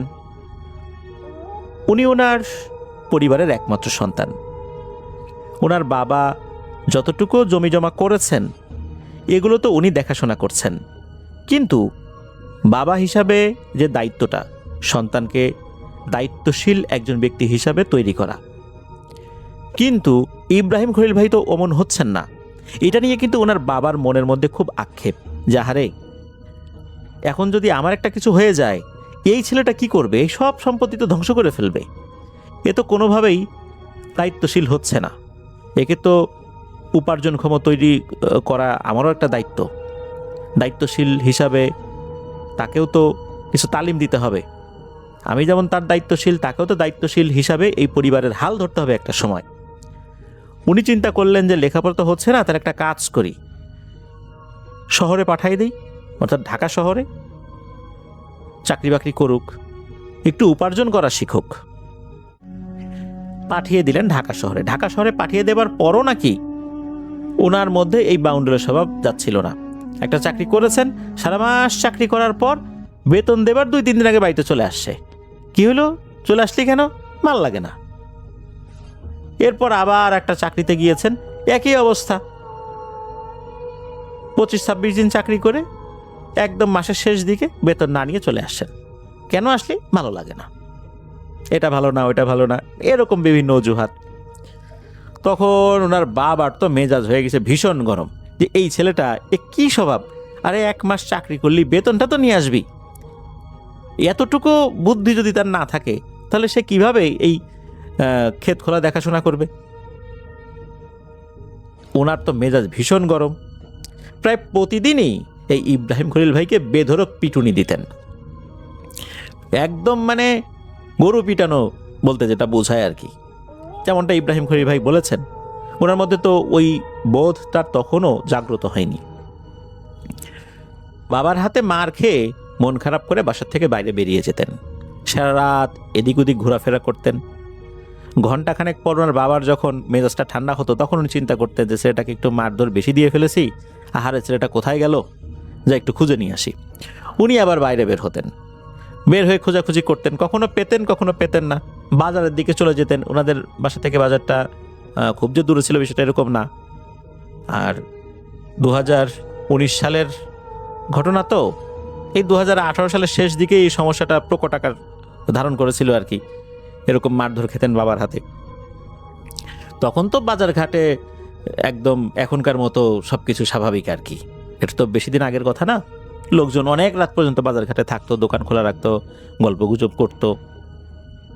তো ইব্রাহিম খলিল ভাইয়ের বাবা যেতেন, গিয়ে বিভিন্ন মানুষদেরকে জিজ্ঞেস করতেন, এই ইব্রাহিমকে দেখছো নাকি তোমরা? ছেলেটা তো রাগ করে বাসা থেকে বের হয়ে গেছে। তখন ওনারাও আফসোস করতেন, আহারে ছেলেটার জন্য আপনি এত কষ্ট করতেছেন, এত চিন্তা করতেছেন, শাসন করতেছেন, ছেলেটা তো আসলে বুঝতেছে না। যাক, ও আসলে একটু যখন বয়স একটু বেশির দিকে যাবে আস্তে আস্তে ঠিক হয়ে যাবে, এখনও তো বাচ্চা কাচ্চা মানুষ। তো এইভাবে মানুষ আবার ইব্রাহিম খলিল ভাইয়ের বাবাকে সান্ত্বনা দিতেন। ইব্রাহিম খলিল ভাইকে কখনো কখনো উনি পেতেন, পাওয়ার পর বাসায় নিয়ে আসতেন, কখনো কখনো পেতেন না। ইব্রাহিম খলিল ভাই ভোরের দিকে বাসায় আসতেন বা সকাল হলে বাসায় আসতেন, তা আশপাশ দিয়ে ঘোরাফেরা করতেন আর কি। তো যেই রাতে ঘটনাটি ঘটে সেই রাতের কথা বলছি। সন্ধ্যার পর বাবার হাতে বেধড়ি পিটুনি খেলেন। এবার পিটুনির মাত্রাটা বেশি ছিল, এমন বেধড়ক পিটুনি খেয়েছেন যে শরীরের বিভিন্ন জায়গায় মারাত্মক ব্যথা হয়ে গেছে। এবারও তো ভীষণ মেজাজ গরম, যে বাবা প্রতিদিন আমাকে মারে, আমি নিজের মতো করে চলতেছি, আমার ভালো লাগে না করতে, তাতে কি, তাই বলে এরকম মারতে হবে? এটা ছিল ওনার যুক্তি। যেহেতু একদম তরুণ বয়স, কত ধরনের উদ্ভট যুক্তি তো মাথার মধ্যে আসে, তাই না? যেগুলোর আসলে কোনো ভিত্তি থাকে না, নিজের মতো করে একটা যুক্তি মানুষ তৈরি করে। তো ওনার ভিতরে ওরকম যুক্তি ছিল, এমনটাই জানিয়েছেন। বাসার থেকে বেরিয়ে গেছেন। ওনাদের আবার দুটো ঘর ছিল, একটি ঘরে ইলেকট্রিসিটির লাইন ছিল, ওটাতে আসলে লোকজন কেউ থাকতো না। ওই জায়গাটাতে ওনার মা রাতে খাবারটা রেখে দিতেন, জানতেন যে ছেলেটা তো খাবার খায় নাই, যখন আসবে তখন যেন খাবারটা খেতে পারে। উনিও মাঝে মাঝে এসে ওই ঘর থেকে খাবার খেয়ে নিয়ে চুপি চুপি শুয়ে পড়তেন ভোরের দিকে একদম। তো ওই রাত্রে বাসা থেকে তো আবারও বেরিয়ে গেছেন। ওনাদের বাসার থেকে বাইরে বের হওয়ার পর কিছুটা দূরে গেলে একটা মসজিদ, ওই মসজিদের সাথে একটা মাদ্রাসাও রয়েছে। ওইটার পরে দুটো ক্ষেত পরে, পরপর দুটো ক্ষেত যেখানে চাষাবাদ করা হয় আর কি। এরপরে হিন্দু পরিবারের বসতি আছে, তারপর একটা শ্মশান রয়েছে। তো এই যে ইব্রাহিম খলিল ভাই, উনি বাসার থেকে বের হয়েছেন, বের হয়ে ওই মসজিদের কাছে গিয়েছেন। মসজিদের কাছে যাওয়ার পর চিন্তা করেন এখানে একটু বিশ্রাম নেই, তো ওখানে বারান্দায় শুয়ে কিছুক্ষণ বিশ্রাম নিয়েছেন, একটু ঘুমের ভাব চলে আসছিল। এরপর যখন উনি আবার উঠে পড়েছেন, চিন্তা করলেন দেখি তো কয়টা বাজে, সকাল হয়েছে কিনা। ঘড়ির দিকে তাকিয়ে দেখলেন যে সকাল হয়ে যাবে এমন একটা ভাব, অর্থাৎ এখনই হয়তো বা ফজর আজান দিয়ে দিবে বা ফজর আজান হয়েও গেছে। উনি চিন্তা করেছেন হয়তো বা মুয়াজ্জিন আজান দিয়েছে, উনি শুনতে পান নাই। আর এলাকার মসজিদ তো, মুয়াজ্জিন তো জানে যে এই ছেলে এইভাবে রাতের বেলা ঘুরে বেড়ায় বাবার হাতে মার খেয়ে, হয়তো বা এই কারণে উনিও ডাকেন নাই। তো উনি দেখলেন যে ঘড়িতে সময় যতটুকু বাজে আর একটু পরেই ফজর আজানও হবে, সকালও হয়ে যাবে। সকাল হবার আগেই উনি চিন্তা করলেন যে যাই বাসায় চলে যাই, আব্বা তো উঠে পড়বে। উনি ওই চিন্তা করে মসজিদের পাশ দিয়ে হেঁটে বাড়ির দিকে যখন যাওয়া শুরু করেছেন, পাশে একটা পুকুর। উনি খেয়াল করেন একজন ব্যক্তি বেশ উঁচা লম্বা, মানে অস্বাভাবিক রকমের উঁচা লম্বা না, সুঠামদেহী একজন ব্যক্তি, মধ্যবয়স্ক, জুব্বা পরা, বেশ সুন্দর চেহারা বলতে হবে। তো উনি অজু করছেন। তো ইব্রাহিম খলিল ভাইকে দেখেই উনি ডাক দিয়েছেন, এই ইব্রাহিম, এদিকে আসো। ইব্রাহিম খলিল ভাই ডাক শুনে তাকিয়ে এই দৃশ্য দেখলেন যে ঠিক কেমন দেখতে একটা লোক তাকে ডাক দিয়েছেন। তো উনি আবার ওই দিকটাতে গিয়েছেন। যাবার পর ওই লোকটা বলল যে আসো, সিঁড়ি বেয়ে আমার কাছে আসো। উনিও খুব ভদ্র ছেলের মতো সিঁড়ি বেয়ে ওনার কাছে চলে গেলেন। ওই লোকটা বলল সিঁড়ির উপরে বসো। ইব্রাহিম খলিল ভাই কোনো এক অজানা কারণেই তার সমস্ত কথাগুলো মেনে নিচ্ছিলেন। ইব্রাহিম খলিল ভাই সিঁড়ির উপর বসলেন। ওই লোকটি তখন ইব্রাহিম খলিল ভাইকে বলছেন, এভাবে ঘোরাঘুরি করলে হবে? সংসারের দায়িত্ব তো বুঝে নিতে হবে, বাবাকে তো সাহায্য সহযোগিতা করতে হবে, আরো বেশি দায়িত্বশীল হতে হবে। এরকম বেশ কিছু ভালো পরামর্শ দিলেন উনি, এবং এটাও বললেন যে এই বাউন্ডুলের স্বভাব তাকে পরিত্যাগ করতে হবে।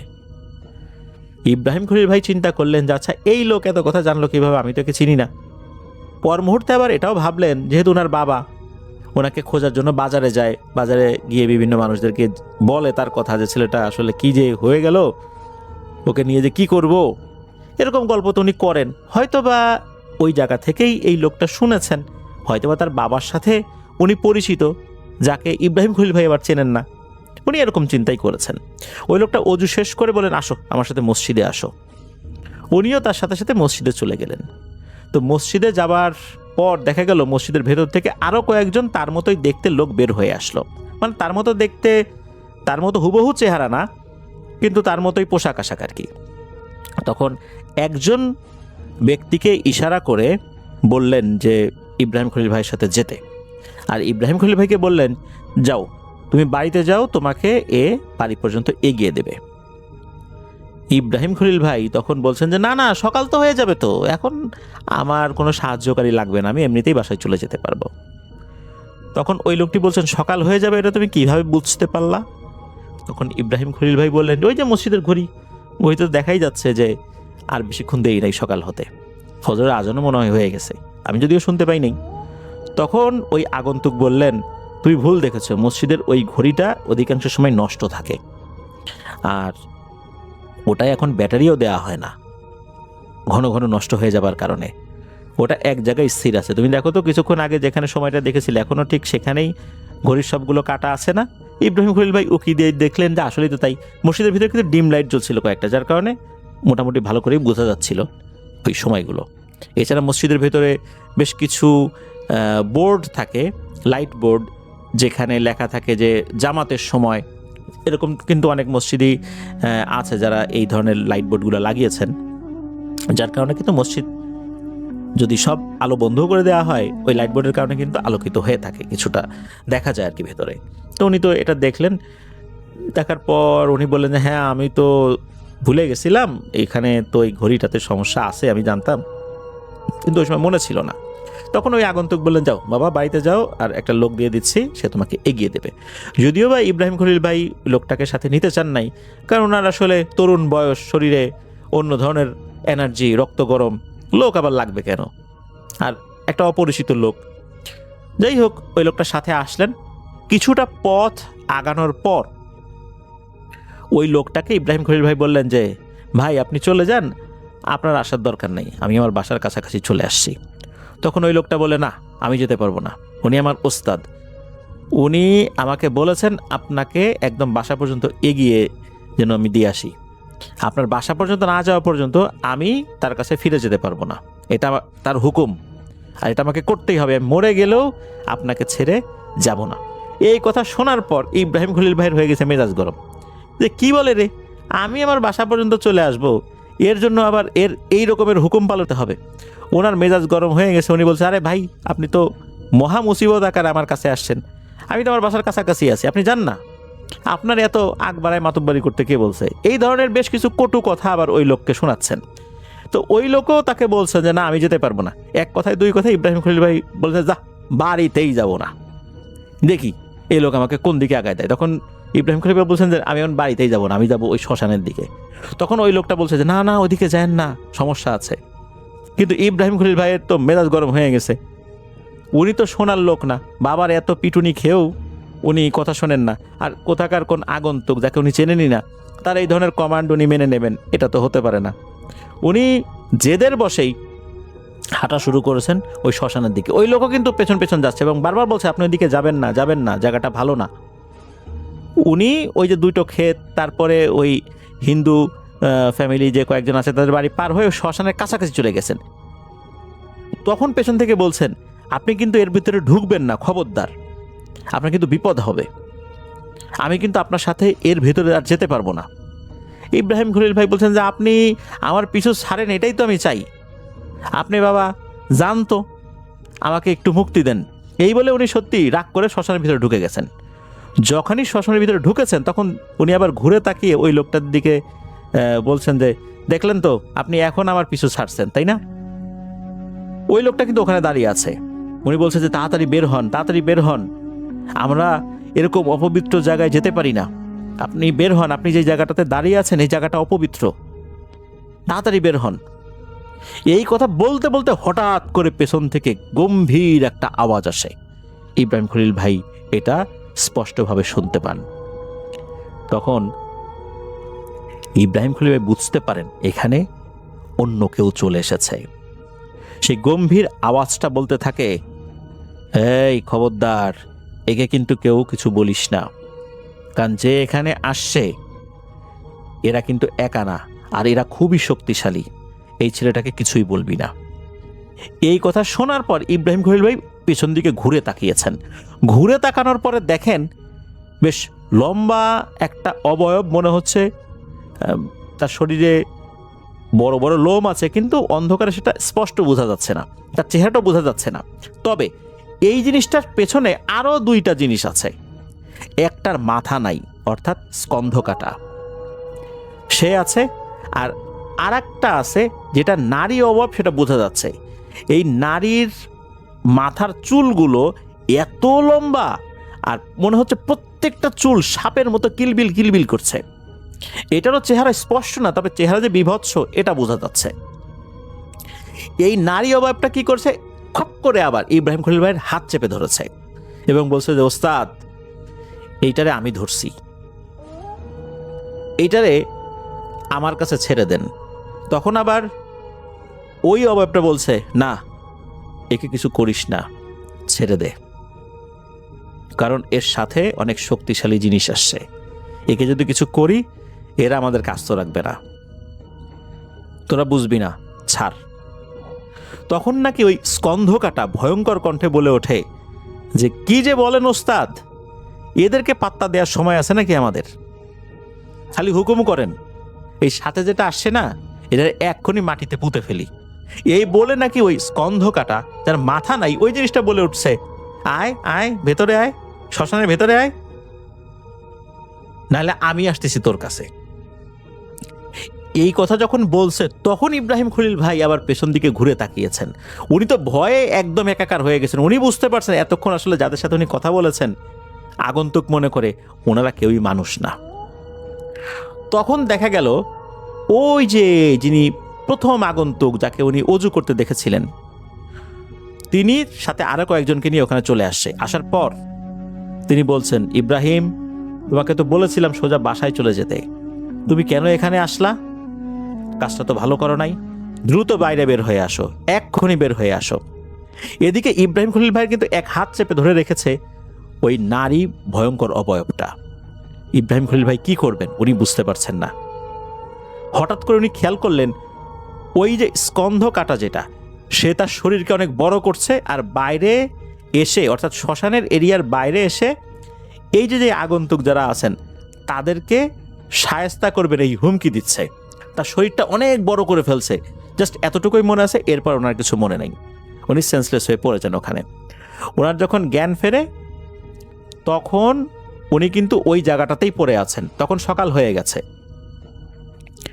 উনি উঠেছেন, ওঠার পর বুঝতে পারলেন শরীরে অনেক জ্বর।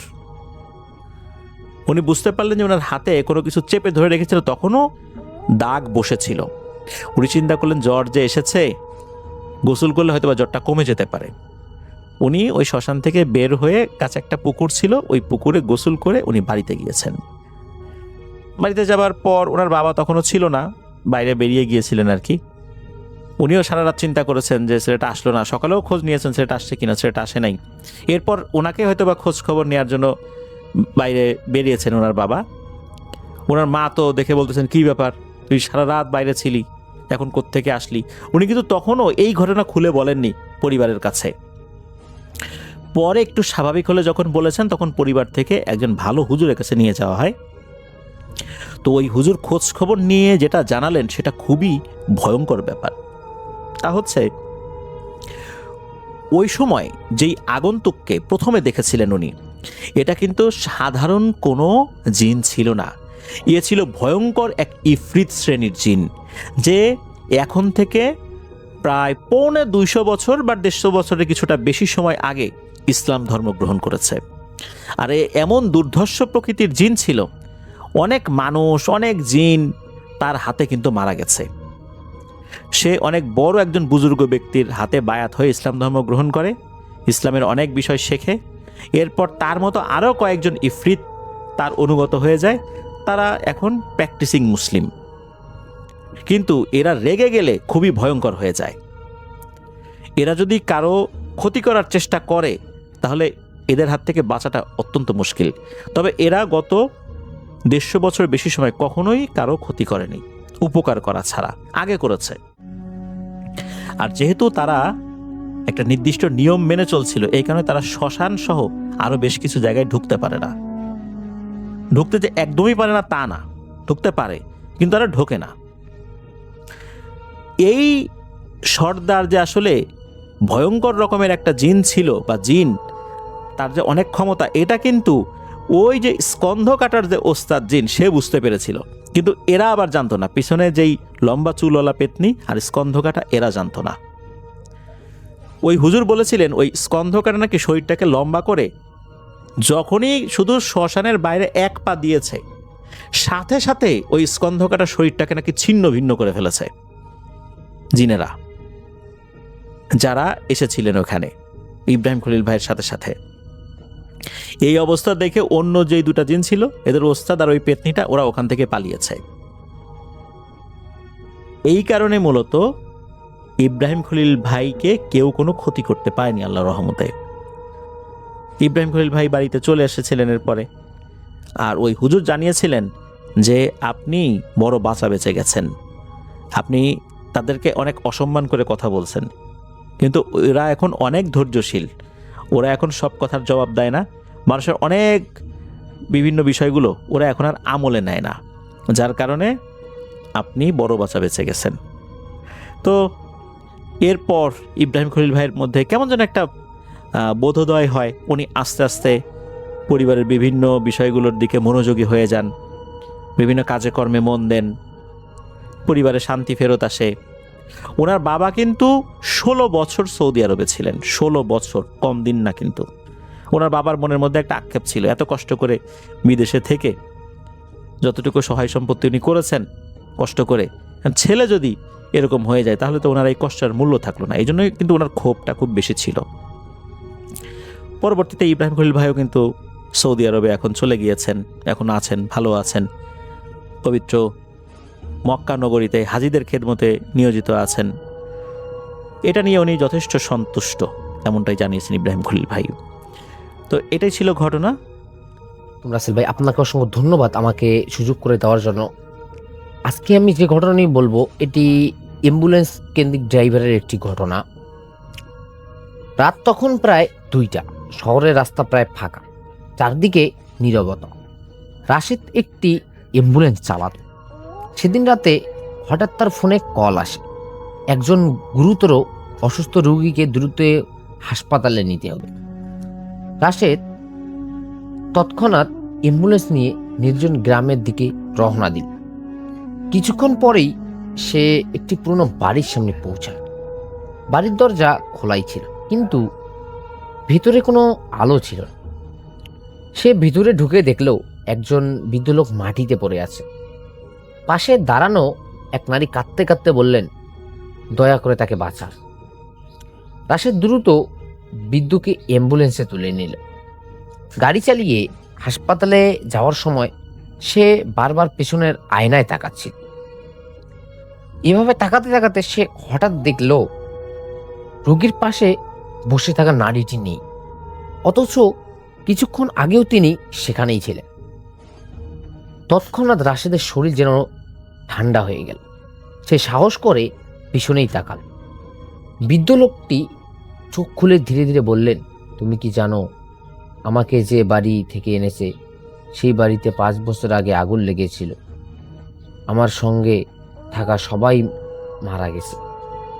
রাশেদ এই কথা শুনতেই ভয়ে কাঁপা কাঁপা গলায় জিজ্ঞেস করলো, তাহলে ওই নারী কে ছিলেন? বৃদ্ধ ফিসফিস করে বললেন, সে আমার মেয়ে, যে আমাকে বাঁচাতে গিয়ে সেদিন মারা গিয়েছিল। ঠিক তখনই অ্যাম্বুলেন্সের সাইরেন হঠাৎ যেন বন্ধ হয়ে গেল। রাস্তার মাঝখানে হঠাৎ গাড়ি কেন জানি না থেমে গেল। রাশেদ পিছনে তাকিয়ে দেখল স্ট্রেচার খালি, বৃদ্ধ লোকটিও নেই। পরের দিন সকালে গ্রামের মানুষ রাশেদকে সেই পুরনো বাড়ির সামনে অজ্ঞান অবস্থায় খুঁজে পায়, আর বাড়ির দরজায় লেখা ছিল ধন্যবাদ আমার বাবাকে শেষবার হাসপাতালে নিয়ে যাওয়ার জন্য। রাশেদের সাথে এই ঘটনা ঘটার পর সে প্রায় কয়েক মাস অ্যাম্বুলেন্স চালানো বন্ধ রেখেছিল, কিন্তু তাকে জীবিকা চালানোর জন্য এক সময় তাকে আবার এই কাজেই ফিরে যেতে হয়। তবে সে প্রতিজ্ঞা করেছিল রাত 2টার পর কোনো অচেনা কল এলে সে আর যাবেন। কিন্তু এক ঝড়ের রাতে হঠাৎ তার ফোন বেজে উঠল। রাত ঠিক 2:13। ফোনের ওপাশ থেকে একটি কাঁপা কণ্ঠ বলল, দয়া করে আসুন, একজন মানুষ খুব অসুস্থ। রাশেদের বুক আবারও ধরপড় করতে লাগলো। নাম্বারটি দেখে সে অবাক হয়ে গেল। এটি সেই একই নাম্বার যেখান থেকে সে আগের সেই ভয়ঙ্কর কলটি এসেছিল। ভয়ে তার হাত কাঁপছিল, তবুও একজন মানুষকে বাঁচানোর আশায় সে অ্যাম্বুলেন্স নিয়ে আবারও বেরিয়ে পড়ে। ঠিক আগের মতোই সে পুরনো বাড়ির সামনে পৌঁছাল, কিন্তু এবার বাড়িটি আর ভাঙ্গাচোরা, চারপাশে আগাছায় ঢাকা। দরজা খুলে ভিতরে ঢুকতেই সে শুনতে পেল একটি শিশুর কান্না। ঘরের কোণে একটি ছোট্ট মেয়ে বসেছিল। মেয়েটি রাশেদের দিকে তাকিয়ে বলল, আমার বাবাকে হাসপাতালে নিয়ে যাবেন? আপনি তো আগেও এসেছিলেন। রাশেদের শরীর যেন হঠাৎ শিউরে উঠল। সে বুঝতে পারল এই বাড়ির রহস্য এখনো শেষ হয়নি। সে ধীরে ধীরে জিজ্ঞেস করল, তোমার বাবা কোথায়? মেয়েটি আঙ্গুল তুলে অন্ধকারের দিকেই ইশারা করল। রাশেদ সেখানে গিয়ে দেখল একজন মানুষ শুয়ে আছে, মুখে হাত দিতেই সে বুঝল লোকটির শরীর বরফের মতো ঠান্ডা। হঠাৎ পিছন থেকে একটি শিশুর কণ্ঠস্বর ভেসে এল, ভয় পাবেন না, আপনি শুধু আমার বাবাকে হাসপাতালে নিয়ে যাননি, এবার আপনাকেও আমাদের সঙ্গে যেতে হবে। ঠিক তখনই অ্যাম্বুলেন্সের দরজা নিচ থেকে কেন জানি না বন্ধ হয়ে গেল। বাইরে ঝড়ের শব্দ আর ভিতরে শুধু অ্যাম্বুলেন্সের সাইরেন বাজতে লাগলো। সকালে গ্রামের লোকেরা রাস্তায় একটি পরিত্যক্ত অ্যাম্বুলেন্স দেখতে পেল, কিন্তু চালকের আসনে কেউ ছিল না। শুধু ড্যাশবোর্ডের উপরে একটি পুরনো কাগজ পড়েছিল, পরের যাত্রীর অপেক্ষায় আছে। রাশেদের নিখোঁজ হওয়ার পর পুরো গ্রামে আতঙ্ক ছড়িয়ে পড়ল। সবাই বলতো সেই পুরনো বাড়ি এবং অ্যাম্বুলেন্সের মধ্যে কোনো অদ্ভুত রহস্য লুকিয়ে আছে। কয়েক সপ্তাহ পর নতুন একজন অ্যাম্বুলেন্স চালক সজীব সেই এলাকার দায়িত্ব নিল। গ্রামের লোকেরা তাকে সাবধান করে বলল, রাতের বেলা ওই রাস্তা দিয়ে যেও না, সেখানে এমন কিছু আছে যা মানুষের চোখে দেখা যায়। সজীব আবার এসব কথায় বিশ্বাস করত না। সে বলতো, ভয় পেলে মানুষের সেবা করব কিভাবে?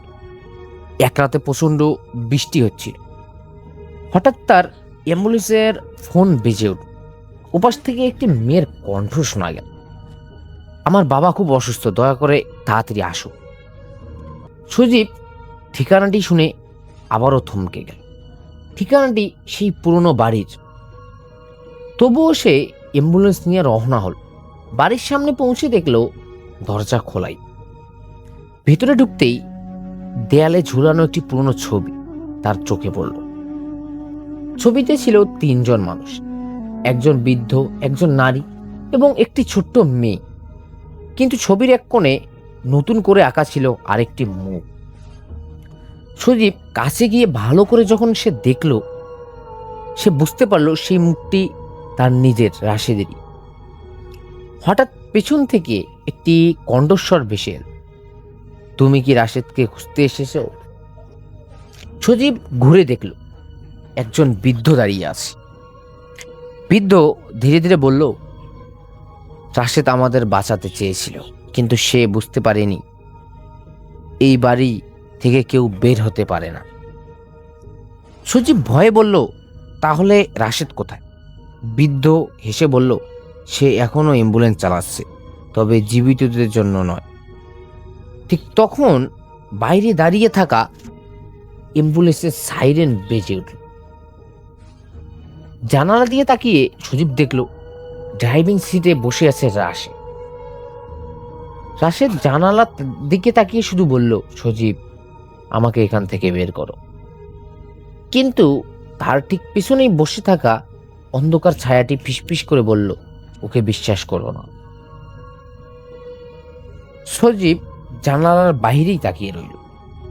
অ্যাম্বুলেন্সের ভিতরে বসে থাকা রাশেদের মুখ যেন আতঙ্ক, কিন্তু তার চোখে যেন অন্য কোনো রহস্য লুকিয়ে আছে।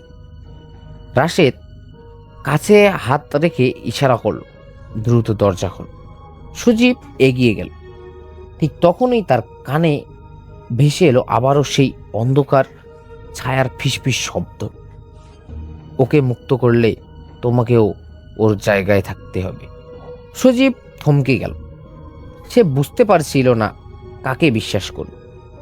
একদিকে পুরনো পরিচিত রাশেদ, অন্যদিকে অদৃশ্য এক সতর্কতা বার্তা। হঠাৎ অ্যাম্বুলেন্সের ভিতরের রেডিও নিজে থেকে কেন জানি না চালু হয়ে গেল। সেখান থেকে ভেসে এলো রাশেদের পুরনো কণ্ঠস্বর, যদি কেউ এই বার্তা শোনে তাহলে সাবধান, অ্যাম্বুলেন্স যে রাশেদকে দেখেছে সে আসল রাশেদ নয়। সজীবের শরীর কেঁপে উঠল কথাটি শুনে। সে ধীরে ধীরে অ্যাম্বুলেন্সের দিকেই তাকাল। ভিতরে বসে থাকা রাশেদের মুখ হাসিতে পরিণত হয়ে গেছে। তার চোখ কালো হয়ে উঠল। সে আস্তে আস্তে করে বলল, তুমি অনেক দেরি করে ফেলছো সজীব। মুহূর্তের মধ্যেই চারপাতের বাতাস যেন ভারী হয়ে গেল। পুরনো বাড়ির দরজা জানালা নিচ থেকেই বন্ধ হয়ে গেল। ঠিক তখন সজীব মাটিতে একটি পুরনো ডায়েরি দেখতে পেল। ডায়েরির পাতায় লেখা ছিল, এই বাড়ির অভিশাপ ভাঙতে হলে শেষ যাত্রীর নাম জানতে হবে। সজীব পাতাও উল্টাতে লাগলো। শেষ পাতায় একটি নাম লেখা ছিল, রাশেদ। কিন্তু তার নিচে আরো একটি লাইন ছিল, রাশেদ ছিল প্রথম নয়, শেষও নয়। সজীব মাথা তুলে তাকাতেই দেখলো বাড়ির অন্ধকার করিডোরের একের পর এক অ্যাম্বুলেন্স দাঁড়িয়ে আছে, আর প্রতিটি অ্যাম্বুলেন্সের ভিতরে বসে আছে হারিয়ে যাওয়া চালকেরা। সবাই একসঙ্গে বলল, আমাদের বের করে দাও। ঠিক তখনই সজীবের ফোন বেজে উঠল। ফোনের উপাস থেকে তার নিজের কণ্ঠ শোনা গেল, সজীব, তুমি এখনো বাড়ির বাইরে দাঁড়িয়ে আছো, কিন্তু তুমি যে মানুষটাকে দেখছো সে তোমার ভবিষ্যৎ। এই বলে এই সজীব অজ্ঞান হয়ে যায় এবং পরের দিন তাকে ওই বাড়ির গেটের সামনে অজ্ঞান অবস্থায় খুঁজে পাওয়া যায়। গ্রামের লোকজন তাকে উদ্ধার করে হাসপাতালে ভর্তি করে এবং তার অবস্থা এমন হয়ে গেছিল, মনে হয়েছিল যে সে কোমায় চলে গিয়েছে। সে কাউকে কোনো কিছু বলে বোঝাতে পারছিল না, কোনোভাবেও কোনো কিছু বলতে পারছিল না। ধন্যবাদ রাসেল ভাই, আজকের ঘটনাটি এই পর্যন্তই। তো যিনি আমাকে ঘটনাটি বলেছিলেন, ধরে নিচ্ছি যে ওনার নাম জয়ন্ত। তো জয়ন্ত ভাই একটি প্রাইভেট কোম্পানিতে চাকরি করতেন। ওনার পরিবারের সবাই থাকতো হচ্ছে চট্টগ্রামে। তো উনি সুযোগ পেলেই চট্টগ্রামে চলে যেতেন, আর উনি বেশিরভাগ সময় ট্রেন ট্রাভেলটা পছন্দ করতেন। তো যাই হোক, একটা দিন এরকম ছুটি পেলেন উনি, তো উনি ট্রেনে উঠলেন। তো ট্রেনে সেদিনকার খুব বেশি যাত্রী ছিল না, অনেক কম যাত্রী ছিল ওনার কামরাতে। তো ওনার সামনে একজন ভদ্রলোক বসেছিল, বেশ মধ্যবয়সী একজন ভদ্রলোক, মানে দাঁড়িয়ে আছে, বেশ ভালো লাগছিল দেখে। তো অনেক লং জার্নি, চুপচাপ বসে থাকবেন, উনি ভাবলেন যে কথা বলি লোকটার সাথে। তো একসময় লোকটার সাথে কথা বলেন, লোকটা ওনার সাথে কথা বলে, ওনার মধ্যে আলাপ পরিচয় হয়। তো একসময় ওনার নাম হচ্ছে, ওনার সামনে যে বসেছিল সামনে যে লোকটা, ওনার নাম হচ্ছে শাহাদাত। তো শাহাদাত সাহেব একসময় ওনাকে জিজ্ঞেস করলেন জয়ন্তদাকে যে, ভাই আপনি কি করেন? তো জয়ন্তদা বললো, আমি একটা প্রাইভেট কোম্পানিতে চাকরি করছি। তো জয়ন্তদা ওনাকে একইভাবে প্রশ্ন করলেন যে, ভাই আপনি কি করেন? তো উনি বললেন, আগে আমি সার্জন ছিলাম, এখন আমি ব্যবসা করছি। তো জয়ন্তদা খেয়াল করলেন যে একটা সময় যে ওনার ডান হাতের বুড়ো আঙ্গুলটা কাটা। তো কাটাটা এমন দেখে মনে হচ্ছে না যে আসলে কোনো অ্যাক্সিডেন্টে কাটা, এটা একদম মানে খুব পরিষ্কারভাবে কাটা, দেখে মনে হচ্ছে যে ইন্টেনশনালি কাটা, এরকম টাইপের। তো জয়ন্তদা ওনাকে বললেন যে, ভাই যদি কিছু মনে না করেন একটা কথা বলতাম। তো আপনি বললেন যে একসময় আপনি সার্জন ছিলেন, মানে ডাক্তার ছিলেন, পরবর্তীতে এখন আবার ব্যবসা করছেন, আপনার আঙ্গুলটা একটু মানে কাটা, মানে কোনো কিছু থাকলে আপনি আমার সাথে শেয়ার করতে পারেন, আমি জানতে চাচ্ছিলাম ঘটনাটা আসলে কি। তো লোকটা তখন বলল যে আমি আপনাকে বলতে পারি সব কিছু, আপনি বিশ্বাস করবেন কি করবেন না এটা আমি জানি না, বাট আপনি যদি জানতে চান তাহলে আমি বলতে পারি।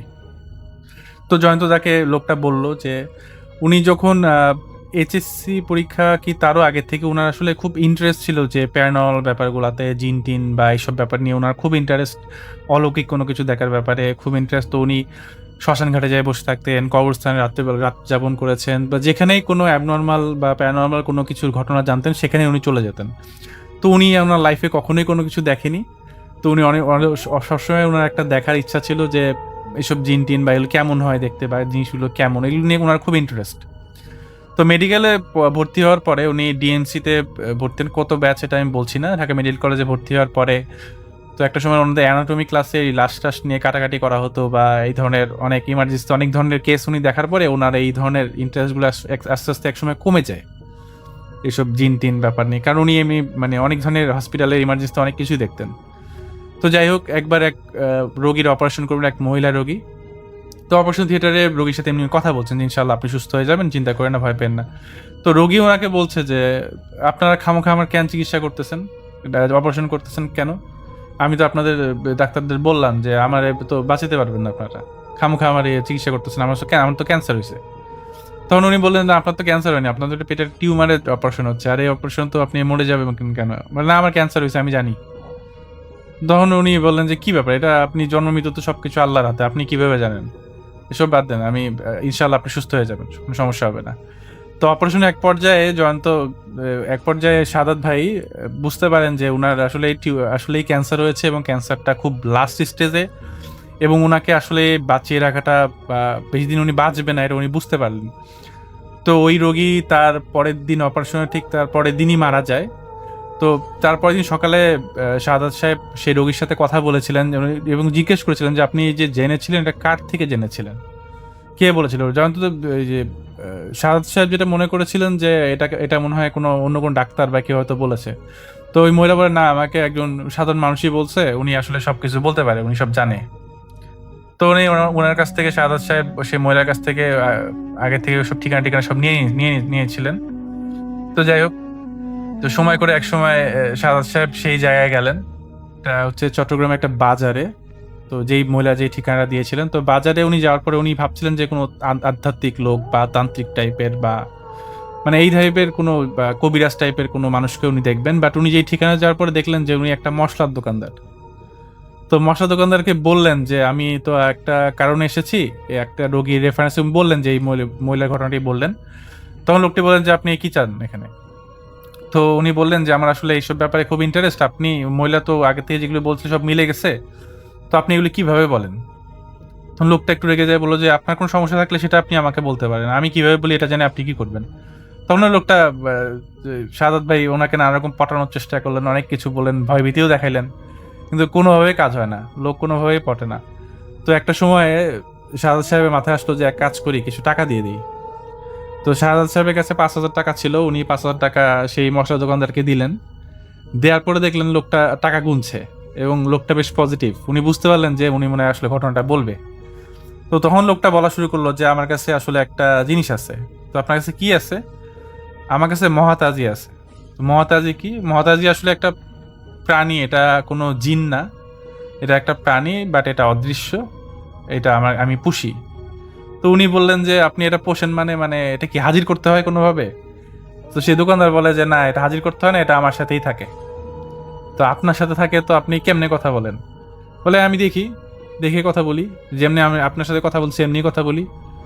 তখন ডাক্তার মানে শাহাদাত সাহেব বেশ অবাক হয়ে গেলেন যে আপনি দেখেন, আপনার সাথে থাকে, মানে কিভাবে কি করেন আমাকে একটু বলেন। তো লোকটা বলে ঠিক আছে, আমি আপনাকে বলবো, এখন তো দোকানের মানে সবাই কাস্টমার অনেক বেশি, সন্ধ্যার পরে একটু ফাঁকা হলে আমি আপনাকে বলবো, আপনি একটু অপেক্ষা করেন।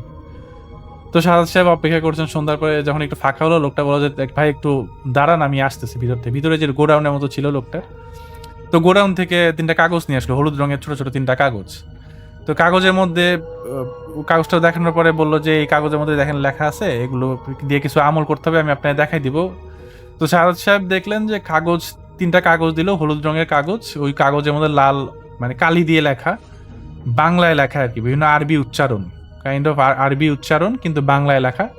লোকটা বললো যে এটা আপনি প্রতি সোমবারে মানে আমলটা শিখাই দিল যে 30 থেকে 40 বার এই জিনিসটা খুব একদিনে পড়তে হবে, প্রতি সোমবার মধ্যরাত্রিতে এই আমলটা করতে হবে এবং এবং একটানা করতে হবে জিনিসটা, মানে একটানা অনেকদিন করতে হবে আপনাকে, করার পরে আপনি এত এই জিনিসটা মহাতাজির সাক্ষাৎ পাবেন। তো যাই হোক, শাহাদাত সাহেব বাসায় চলে গেলেন। তো সেদিন সোমবার ছিল। তো শাহাদাত সাহেব তার যেভাবে বলেছে ওইভাবে সে রাত্রেবেলায় গভীর রাতে ওই আমলটা শুরু করলো, ওই কাগজগুলো বের করা শুরু করলো এবং ওই যে মন্ত্রগুলো লেখা ছিল ওই মন্ত্রগুলো পড়া শুরু করলো। তো একসময় ওনার ওয়াইফ তো জেগে গেল যে রাত্রেবেলা কি করে এগুলি।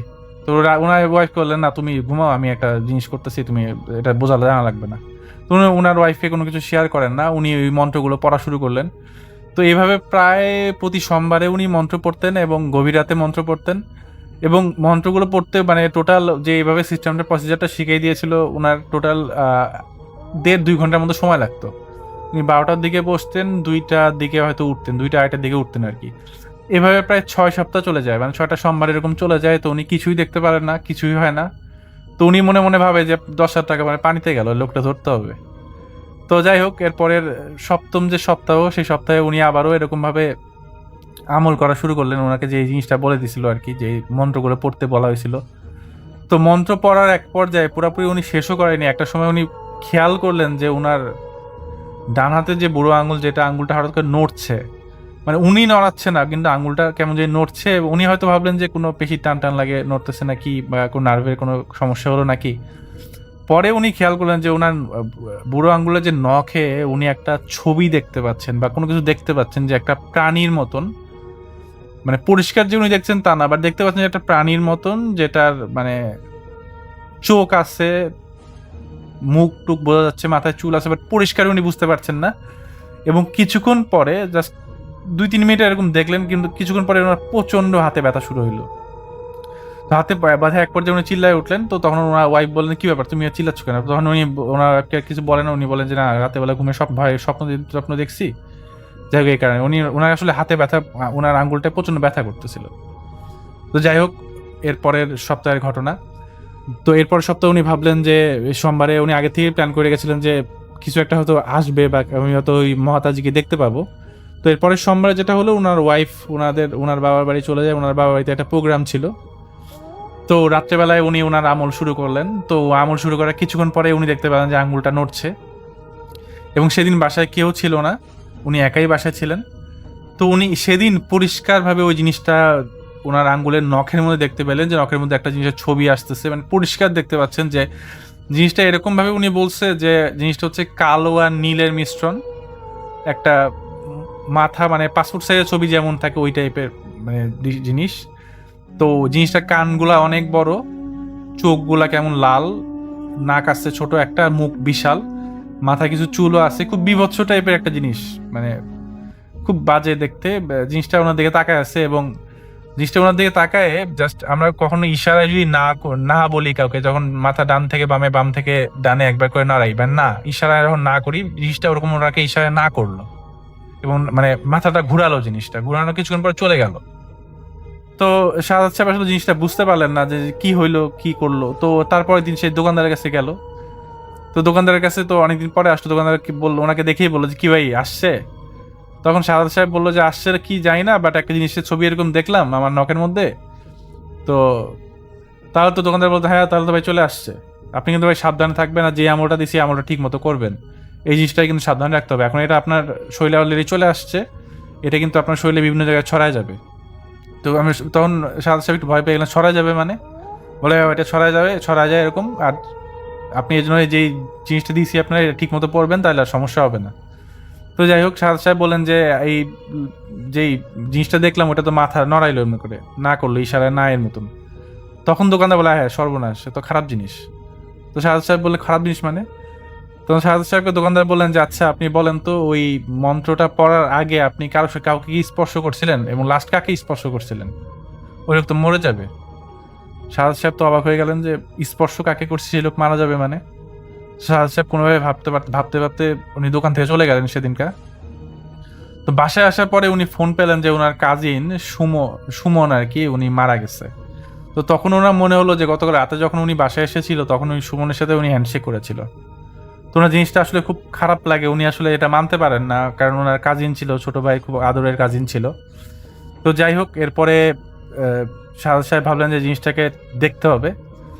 তো এরপরে উনি যেহেতু সার্জন ছিলেন, একটা হেড সার্জন ছিলেন মেডিকেল কলেজের, তো ওনার অনেক বড় বড় অপারেশন করতে হতো। তো একসময় একটা রোগী আর কি, বেশ হার্টের বেশ ভালো সমস্যা, তো ওনার ইমিডিয়েটলি অপারেশন করতে হবে। এবং উনি যেটা বুঝলেন যে হার্টের মানে যে লেভেলে ব্লক হয়ে গেছে, যে এই রোগীর আসলে বাঁচার চান্স খুব কম, বা এই অপারেশন সাকসেস রেট খুবই কম। তো উনি ভাবলেন যে এখন এক কাজ করি, মতাজিকে হাজির করে দেখি কি বলে। তো সবার সামনে তো আর এটা করা যায় না, নার্সদেরকে বললেন যে তোমরা বাইরে যাও, আমি রোগীর সাথে একা একটু কথা বলবো। যাই হোক, রোগী হাত ধরে উনি মন্ত্র পড়া শুরু করলেন। তো একটা সময় উনি মহাতাজিকে আসলেই দেখলেন ওনার নখে। মহাতাজি ওনার দিকে তাকায় হাসলো এবং হাসূচক মানে মাথা জাস্ট উপর নিচে নামালে যেটা হয় সেটা করলো। তো উনি বুঝতে পারলেন যে এটা পজিটিভ কোনো কিছু একটা, রোগীর হয়তো ক্ষতি হবে না, কারণ অপারেশনটা কিন্তু খুব একটা মেজর অপারেশন ছিল, বেঁচে থাকা মানে সাকসেস রেট অনেক কম হওয়ার কথা ছিল এখানে। তো অপারেশন উনি করলেন এবং বেশ সাকসেসও হলো। এবং সবচেয়ে বিস্ময়কর ব্যাপার হচ্ছে রোগী যত মানে এত তাড়াতাড়ি রিকভারি করবে এটা উনি ভাবতে পারেনি। 7 দিন পরে রোগী ওখান থেকে চলে যায়, একটা মেজর হার্ট অপারেশন করার পরে। তো যাই হোক, উনি বুঝতে পারলেন যে মহাতাজি আসলে কিছু বলতে পারে। তো উনি ভাবলেন যে আরো কয়েকটা টেস্ট দেখা যাক আর কি হয়। তো এরপরে একটা ঘটনা, সেটা হচ্ছে তো উনি আরেকটা রোগী ওনার কাছে আসছে, রোগীটার অবস্থা নর্মাল আর কি। তো রোগীটার সার্জারি করতে হবে। তো উনি ঠিক আগের মতোই নার্সদেরকে সরাই দিলেন এবং রোগীর সামনে ওই হাতটা ধরে মনে মনে মন্ত্র পড়া শুরু করলেন। তো মন্ত্র পড়া শুরু করার এক পর্যায়ে মানে এটা যে অপারেশনটা ছিল একটা কাইন্ড অফ মাইনর অপারেশন। এই অপারেশনে আসলে কোনো ক্ষতি হওয়ার চান্স নাই বললেই চলে। এই অপারেশন সাকসেস রেট প্রায় 100 হওয়ার কথা, ছোট কোনো একটা অপারেশন আর কি। তো যাই হোক, উনি ওরকমভাবে মন্ত্র পড়া শুরু করলেন। তো ওই মহাতাজি আসলো, ওরকম আঙ্গুলের মধ্যে উনি দেখলেন ছবি।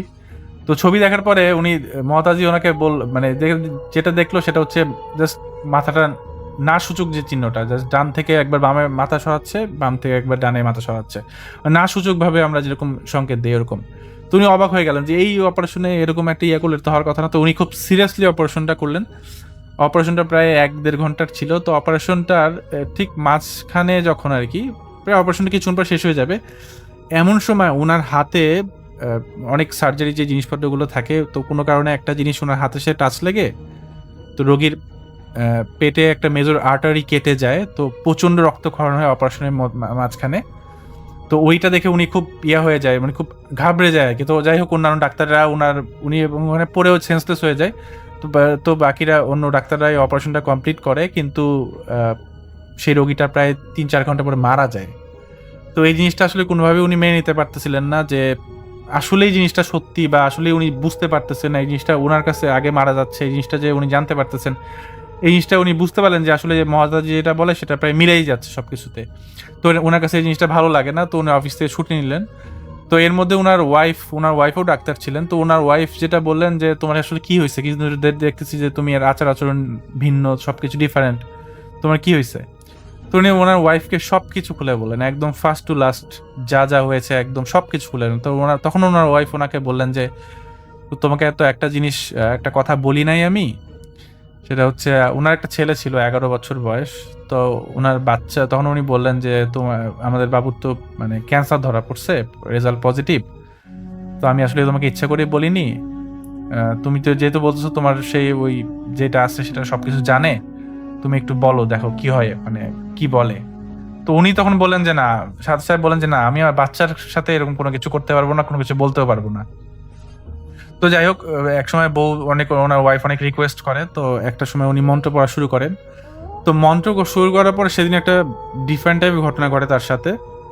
তার মানে হঠাৎ করে মন্ত্র পড়ার একটা পর্যায়ে উনি খেয়াল করলেন যে তার রুমটা কেমন যেন ঠান্ডা একটা বাতাস বয়ে গেল রুমটার মানে একটা ডিপ ফ্রিজ খুললে যেমন একটা ঠান্ডা বাতাস হঠাৎ করে গায়ের মধ্যে আসে, ওরকম টাইপের পুরা ঘরটা হঠাৎ করে ঠান্ডা হয়ে গেল। এবং ঘরের আলো টালো সব জ্বলতেছিল, কিন্তু উনি দেখলেন যে পরিষ্কার ভাবে 3টা ছায়া। এবং এটা উনিও দেখেছেন, ওনার ওয়াইফও দেখেছে, 3টা ছায়া খালি বলছে আর না, আর না, আর করিস না এই জিনিস। এটা দেখে উনি প্রচন্ড ভয় পেয়ে গেলেন। ওনার ওয়াইফ তো ওখানেই মানে ফিট হয়ে পড়ে গেছেন।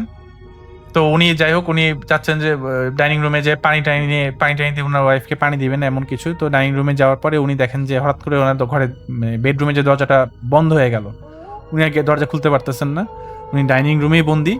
এবং ওই 3টা জিনিস যে লম্বা লম্বা ছায়ার মতো প্রায় 8-10 ফিট অনেক উঁচা উঁচা লম্বা লম্বা ছায়া, মানে বোঝা যাচ্ছে না কিন্তু মানুষ আকৃতির ছায়া, অনেক বড় একটা ছায়া। ওনাকে বলতেছে যে তুই এখানে বন্দি, তোর কোনো নিস্তার নাই, তুই অনেক খারাপ জিনিস করছিস। তখন উনি বুঝতে পারলেন যে উনি আসলেই খারাপ কিছু করেছেন। উনি জাস্ট রান্নাঘর থেকে বডিটা নিয়ে বাথরুমে যে এক কোপে ওনার বুড়া আঙ্গুলটা কেটে ফেলেন, এবং কেটে ফেলার পরে ওনার আঙ্গুলটা মানে উনি ওখানে চিৎকার দিয়ে ফেলেন, মানে একটা আঙ্গুল কেটে ফেলছে। বা এরপরে উনি জ্ঞান হারানোর আগেও দেখতেছিলেন যে ওই 3টা ছায়া ওনার সামনে দাঁড়ায় আছে এবং বলতেছে যে যা করেছিস ঠিক ভালো করেছিস। এটাই ওনার জ্ঞান হারানোর আগের লাস্ট স্মৃতি। তো এরপরে উনি ওনাকে আবিষ্কার করেন হচ্ছে হসপিটালে। তা ওনার ওয়াইফ যেটা বলে সেটা হচ্ছে উনি একটা সময় ওনার গেট খুলে যায়, ওনার বাচ্চা বলে যে মা হঠাৎ করে গেটটা খুলে গেল, বাবা কোথায়? তো ওনার ওয়াইফ ওনাকে পরে দেখে যে উনি রান্নাঘরে পড়ে আছে, পুরো বাথরুমে পড়ে আছে, পুরো বাথরুম একদম রক্তে একাকার হয়ে গেছে, ওনার আঙ্গুলটা কাটা। তো এরপরে উনি যেহেতু ইমার্জেন্সিতে ফোন দেয়, ওনার হসপিটাল থেকে অ্যাম্বুলেন্স এসে সবকিছু ঠিকঠাক করে। তো এই জিনিসটা এরপরে উনি আর আসলে এই ধরনের প্র্যাকটিস বা এই জিনিসটা আর কখনো করেন নাই। তো পরবর্তীতে উনি ভাবেন যে এই জিনিসটা আসলে একজনের কারোর সাথে কথা বলা দরকার, ব্যাপারটা যেহেতু আমি জানি না বা না বুঝে করছি, খারাপ কিছু হয়তো করছি। তো উনি একজন আলেমের কাছে যান, একজন বড় আলেমের কাছেই যান চট্টগ্রামের। তো সে আলেম ওনাকে বলেন যে তুমি যে কাগজগুলো ছিঁড়ে ফেলছো ওগুলো কই ফেলছো? তো উনি তখন বলেন যে কাগজগুলো ছিঁড়ে আমি আসলে মাটির মধ্যে পুঁতে রাখছি, আমি চাই না এই কাগজটা আর কেউ দেখুক। তো সে আলেম বলে যে কাগজটা নিয়ে আসো তুমি। তো উনি কাগজগুলো মাটি করে ওখান থেকে নিয়ে আসলেন। তো আলেম যেটা করলো সেটা হচ্ছে কাগজের সাথে আরো অনেক ধরনের সাদা কাপড় টাপড় পেঁচায় কিছু তাবিজ দিয়ে একসাথে তাবিজ ওর মধ্যে বাঁধলো, তারপর পুরা জিনিসটাকে একসাথে পুরানোর পরে যে ছাইটা হলো, ছাইটা সে পাশের পুকুরে ফেলায় দেয়। এবং সে আলেমটা বলে আপনি আসলে যে কাজটা করছেন সেটা হচ্ছে কাইন্ড অফ শয়তানের পূজা করছেন, আপনি শয়তানকে ডাকছেন বিভিন্নভাবে। এবং আপনি যেই জিনিসটা পড়তেন সেটা কিন্তু মানে কোরআনেরই বিভিন্ন আয়াত বিকৃতভাবে লেখা, বাংলায় লেখা। আপনি পুরোপুরি কালো জাদু করছেন এবং একটা শিরক কাজ করছেন, খুবই খারাপ একটা জঘন্য কাজ করছেন। তো যাই হোক, আপনি যেহেতু না বুঝে করছেন, আপনি তওবা করেন, এই কাজ আর কখনো করবেন না এবং আল্লাহর কাছে ক্ষমা চান। এবং আপনি একজন মানে মুসলিম, মানে প্র্যাকটিসিং মুসলিম যেটাকে বলে, 5 ওয়াক্ত নামাজ পড়া বা সবকিছু ঠিক মতো এটা আপনি করেন আর মন থেকে আল্লাহর কাছে তওবা করেন। তো এরপরে উনি তওবা করেন এবং উনি এখন বর্তমানে বলতে গেলে ওই আমার জয়ন্তদা যেটা বললো সেটা হচ্ছে ওনার সাথে এখনো ওনার কন্টাক্ট আছে। তো উনি এখন 5 ওয়াক্ত নামাজ পড়েন এবং উনি আর এইসব জিনিস কখনো করেন নাই। তো এটাই ছিল আজকের ঘটনা। ধন্যবাদ সবাইকে। আসসালামু আলাইকুম রাসেল ভাই, আপনাকে অসংখ্য ধন্যবাদ আমাকে সুযোগ করে দেওয়ার জন্য। আজকে আমি যে ঘটনাটি বলবো সেটি আজ থেকে প্রায় 10 বছর আগের একটি ঘটনা। রাত তখন প্রায় 12টা, চারদিকে ঘন কুয়াশা, নদীর পানি একদম কালো হয়ে আছে। গ্রামের পুরনো জেলে রহিম প্রতিদিনের মতো মাছ ধরতে বের হয়েছিল। সবাই তাকে বলেছিল আজ রাতে নদীতে যেও না, ওই জায়গায় নাকি আসরিরি কিছু দেখা যায়। কিন্তু রহিম হেসে বলেছিল, ভূত যদি মাছ ধরে তাহলে আমিও মাছ ধরব। সে নৌকা নিয়ে নদীর মাঝখানে চলে গেল।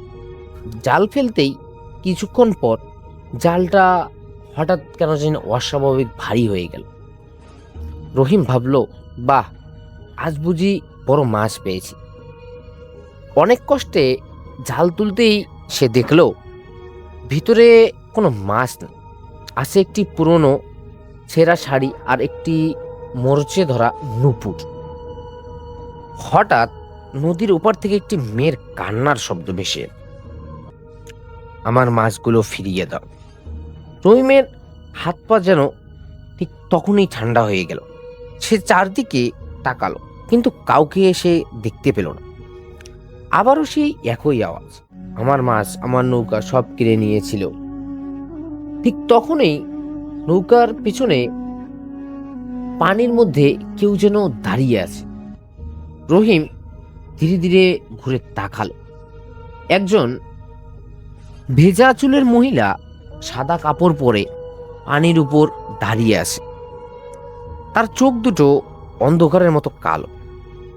মহিলাটি ফিসফিস করে বলল, তুমি আমার জাল তুলেছ, এবার তুমি আমার সঙ্গে মাছ ধরবে। রহিম চিৎকার করতে চাইল কিন্তু গলা দিয়ে কোনো শব্দই যেন বের হলো না। পরের দিন সকালে গ্রামের মানুষ নদীর ধারে রহিমের নৌকাটি পেল। নৌকার ভেতরে ছিল শুধু তার জাল আর সেই মরিচে ধরা নূপুর। আর নৌকার গায়ে কাদা মাটি দিয়ে লেখা ছিল, একজন জেলে কম ছিল, এখন একজন বেশি হলো। আজও নাকি সেই নদীর কাছে গভীর রাতে গেলে শোনা যায়, জাল ফেলো, মাছ উঠবে। রহিম নিখোঁজ হওয়ার পর গ্রামের মানুষ কয়েকদিন নদীর ধারে কাছেও যায়নি। সবাই ভাবছিল হয়তো নদীর স্রোত তাকে ভেসে নিয়ে গেছে। কিন্তু রহিমের ছোট ভাই করিম বিশ্বাস করত ঘটনার পিছনে অন্য কিছু আছে। এক রাতে করিম একটা লন্ডন হাতে নদীর পাড়ে গেল। তার উদ্দেশ্য ছিল ভাইয়ের নৌকাটা খুঁজে বের করা। রাত তখন ঠিক 12টা। হঠাৎ নদীর মাঝখান থেকে ভেসে এলো এক বৈঠার শব্দ। করিম তাকিয়ে দেখল কুয়াশার ভেতরে একটি পুরনো নৌকা ধীরে ধীরে এগিয়ে আসছে। নৌকার সামনেই বসে আছে একজন জেলে। করিম চিৎকার করে বলল, কে ওখানে? নৌকার ভেতর থেকে ধীরে ধীরে একটি গলা ভেসে এলো, আমি রহিম। করিমের বুকটা যেন সঙ্গে সঙ্গে কেঁপে উঠল, কারণ সেই গলাটি তার ভাইয়েরই। নৌকা তীরে আসতেই করিম দেখল রহিম দাঁড়িয়ে আছে, কিন্তু তার মুখ ফ্যাকাশে, চোখ দুটো স্থির। করিম বলল, ভাই তুই বেঁচে আসিস? রহিম হাসল, হেসে বলল, আমি ফিরেছি, কিন্তু একা না। ঠিক তখনই নৌকার পেছন থেকে ভেজা চুলের সেই মহিলাটি উঠে দাঁড়াল। সে ফিসফিস করে বলল, এই নদীতে যারা হারিয়ে যায় তারা কখনো একা থাকে না। করিম ভয় পেয়ে পিছিয়ে গেল। তখন রহিম তার কানে কানে বলল, ভাই পালাও, আমি আর মানুষ নেই। হঠাৎ বাতাস প্রচন্ড জোরে বইতে শুরু করল। লন্ডনের আলো যেন নিভে গেল। আবার আলো জ্বলতেই দেখা গেল নৌকা নেই, রহিমও নেই। শুধু নদীর পাড়ে আছে একটি পুরনো জাল, আর জালের মধ্যে আটকে আছে একটি নতুন নূপুর, যেটা আজও ভেজা। গ্রামের বয়স্করা বলে সেই নদীতে এখনো প্রতি অমাবস্যা রাতে দুজন জেলের ছায়া নাকি দেখা যায়। একজন জাল ফেলে আর আরেকজন অপেক্ষা করে নতুন কাউকে ডাকার জন্য, এসো মাছ ধরতে এসো। কয়েকদিন পরেই অমাবস্যার রাত। গ্রামের সবাই ঘরের দরজা জানলা বন্ধ করে বসে আছে, কারণ আজও সেই রাত যে রাতে নদীর বুক থেকে ভেসে এসেছে অদ্ভুত কান্নার শব্দ। কিন্তু করিম থামল না। সে ঠিক করেছিল তার ভাই রহিমের কি ঘটেছিল বা কি হয়েছিল সেটি সে জানবে। একটি ছোট্ট নৌকা নিয়ে সে আবার সেই জায়গায় চলে গেল যেখানে রহিমের নৌকা শেষবার দেখা গিয়েছিল। রাত 12টা বাজতেই নদীর পানি যেন হঠাৎ স্থির হয়ে গেল। চারদিকে কোনো বাতাস নেই, কোনো শব্দ নেই। তারপর পরেই পানির নিচ থেকে একটি পুরনো ঘন্টার শব্দ যেন শোনা গেল। করিম নৌকার নিচে তাকিয়ে দেখল কালো পানির মধ্যে একটি বিশাল পুরনো নৌকার ছায়া। নৌকাটা যেন নদীর তলায় ডুবে আছে। হঠাৎ পানির উপর ভেসে উঠল একটি হাত, তারপর আরেকটি। কেউ যেন নিচ থেকে উপরে উঠে আসতে চাইছে। করিম ভয়ে কয়েক কদম পিছিয়ে গেল। ঠিক তখনই পানির ভিতর থেকে রহিমের কণ্ঠস্বর ভেসে এলো, ভাই তুমি কেন এসেছো? করিম কাপা গলায় বলল, তোমাকে নিতে এসেছি। রহিমের গলা ভারী হয়ে গেল, আমাকে নেওয়া যাবে না, কারণ আমি এখন এই নদীর পাহারাদার। হঠাৎ পানির উপর সেই সাদা কাপড় পরা মহিলাটি আবারও দেখা দিল। সে বলল, অনেক বছর আগে এই নদীতে আমার স্বামী আর আমি মাছ ধরতাম। এক রাতে কিছু লোভী জেলে আমাদের নৌকা ডুবিয়ে দেয়। আমরা মারা যাই, কিন্তু আমাদের আত্মা এই নদীতেই আটকে থাকে। করিম বুঝতে পারল রহিম যে নৌকা দেখেছিল সেটি আসলে বহু বছর আগে হারিয়ে যাওয়া সেই নৌকা। মহিলাটি ধীরে ধীরে করিমের দিকে এগিয়ে এলো। একজনকে মুক্তি পেতে হলে আরেকজনকে থাকতে হবে। করিম পিছিয়ে যেতে যেতে দেখলো তার নৌকার পাশে রহিম দাঁড়িয়ে আছে। রহিম চোখের পানি মুছে বলল, ভাই চলে যাও, এবার আমার পালা শেষ। এক মুহূর্তের মধ্যেই প্রচন্ড ঢেউ উঠল। করিম জ্ঞান হারিয়ে ফেলল। সকালে গ্রামের মানুষ তাকে নদীর পাড়ে পড়ে থাকতে দেখল, কিন্তু আশ্চর্যের বিষয় তার হাতে ছিল রহিমের পুরনো জালের এক টুকরো অংশ। আর সেই জালে লেখা ছিল, দুজন এসেছিল, একজন ফিরে গেছে। সেদিনের পর থেকে করিম আর কখনো ওই নদীর কাছে যায়নি। কিন্তু প্রতি অমাবস্যায় ঠিক রাত 12টায় গ্রামের মানুষ এখনো শুনতে পায়, জাল ফেলো, মাছ উঠেছে, আরো একজন আসছে। করিম ভেবেছিল সেই রাতে হয়তোবা সবকিছু শেষ হয়ে গেছে, কিন্তু সে জানতো না নদী কাউকে এত সহজে ছেড়ে দেয় না। ঘটনার প্রায় 3 মাস পর গ্রামে আবারও সব অদ্ভুত অদ্ভুত ঘটনা ঘটতে শুরু করল। মাঝরাতে নদীর দিকে থেকে ভেসে এলো আবারও সেই বইটার শব্দ। কেউ কেউ বলতো তারা কুয়াশার মধ্যে একটি নৌকা দেখেছে। নৌকার সামনে বসে আছে রহিম, হাতে জাল, কিন্তু রহিমের চোখের মধ্যে আর কোনো আলো নেই। এক রাতে করিমের ঘরের দরজায় টোকা পড়ল। করিম ভয়ে জিজ্ঞেস করলো, কে?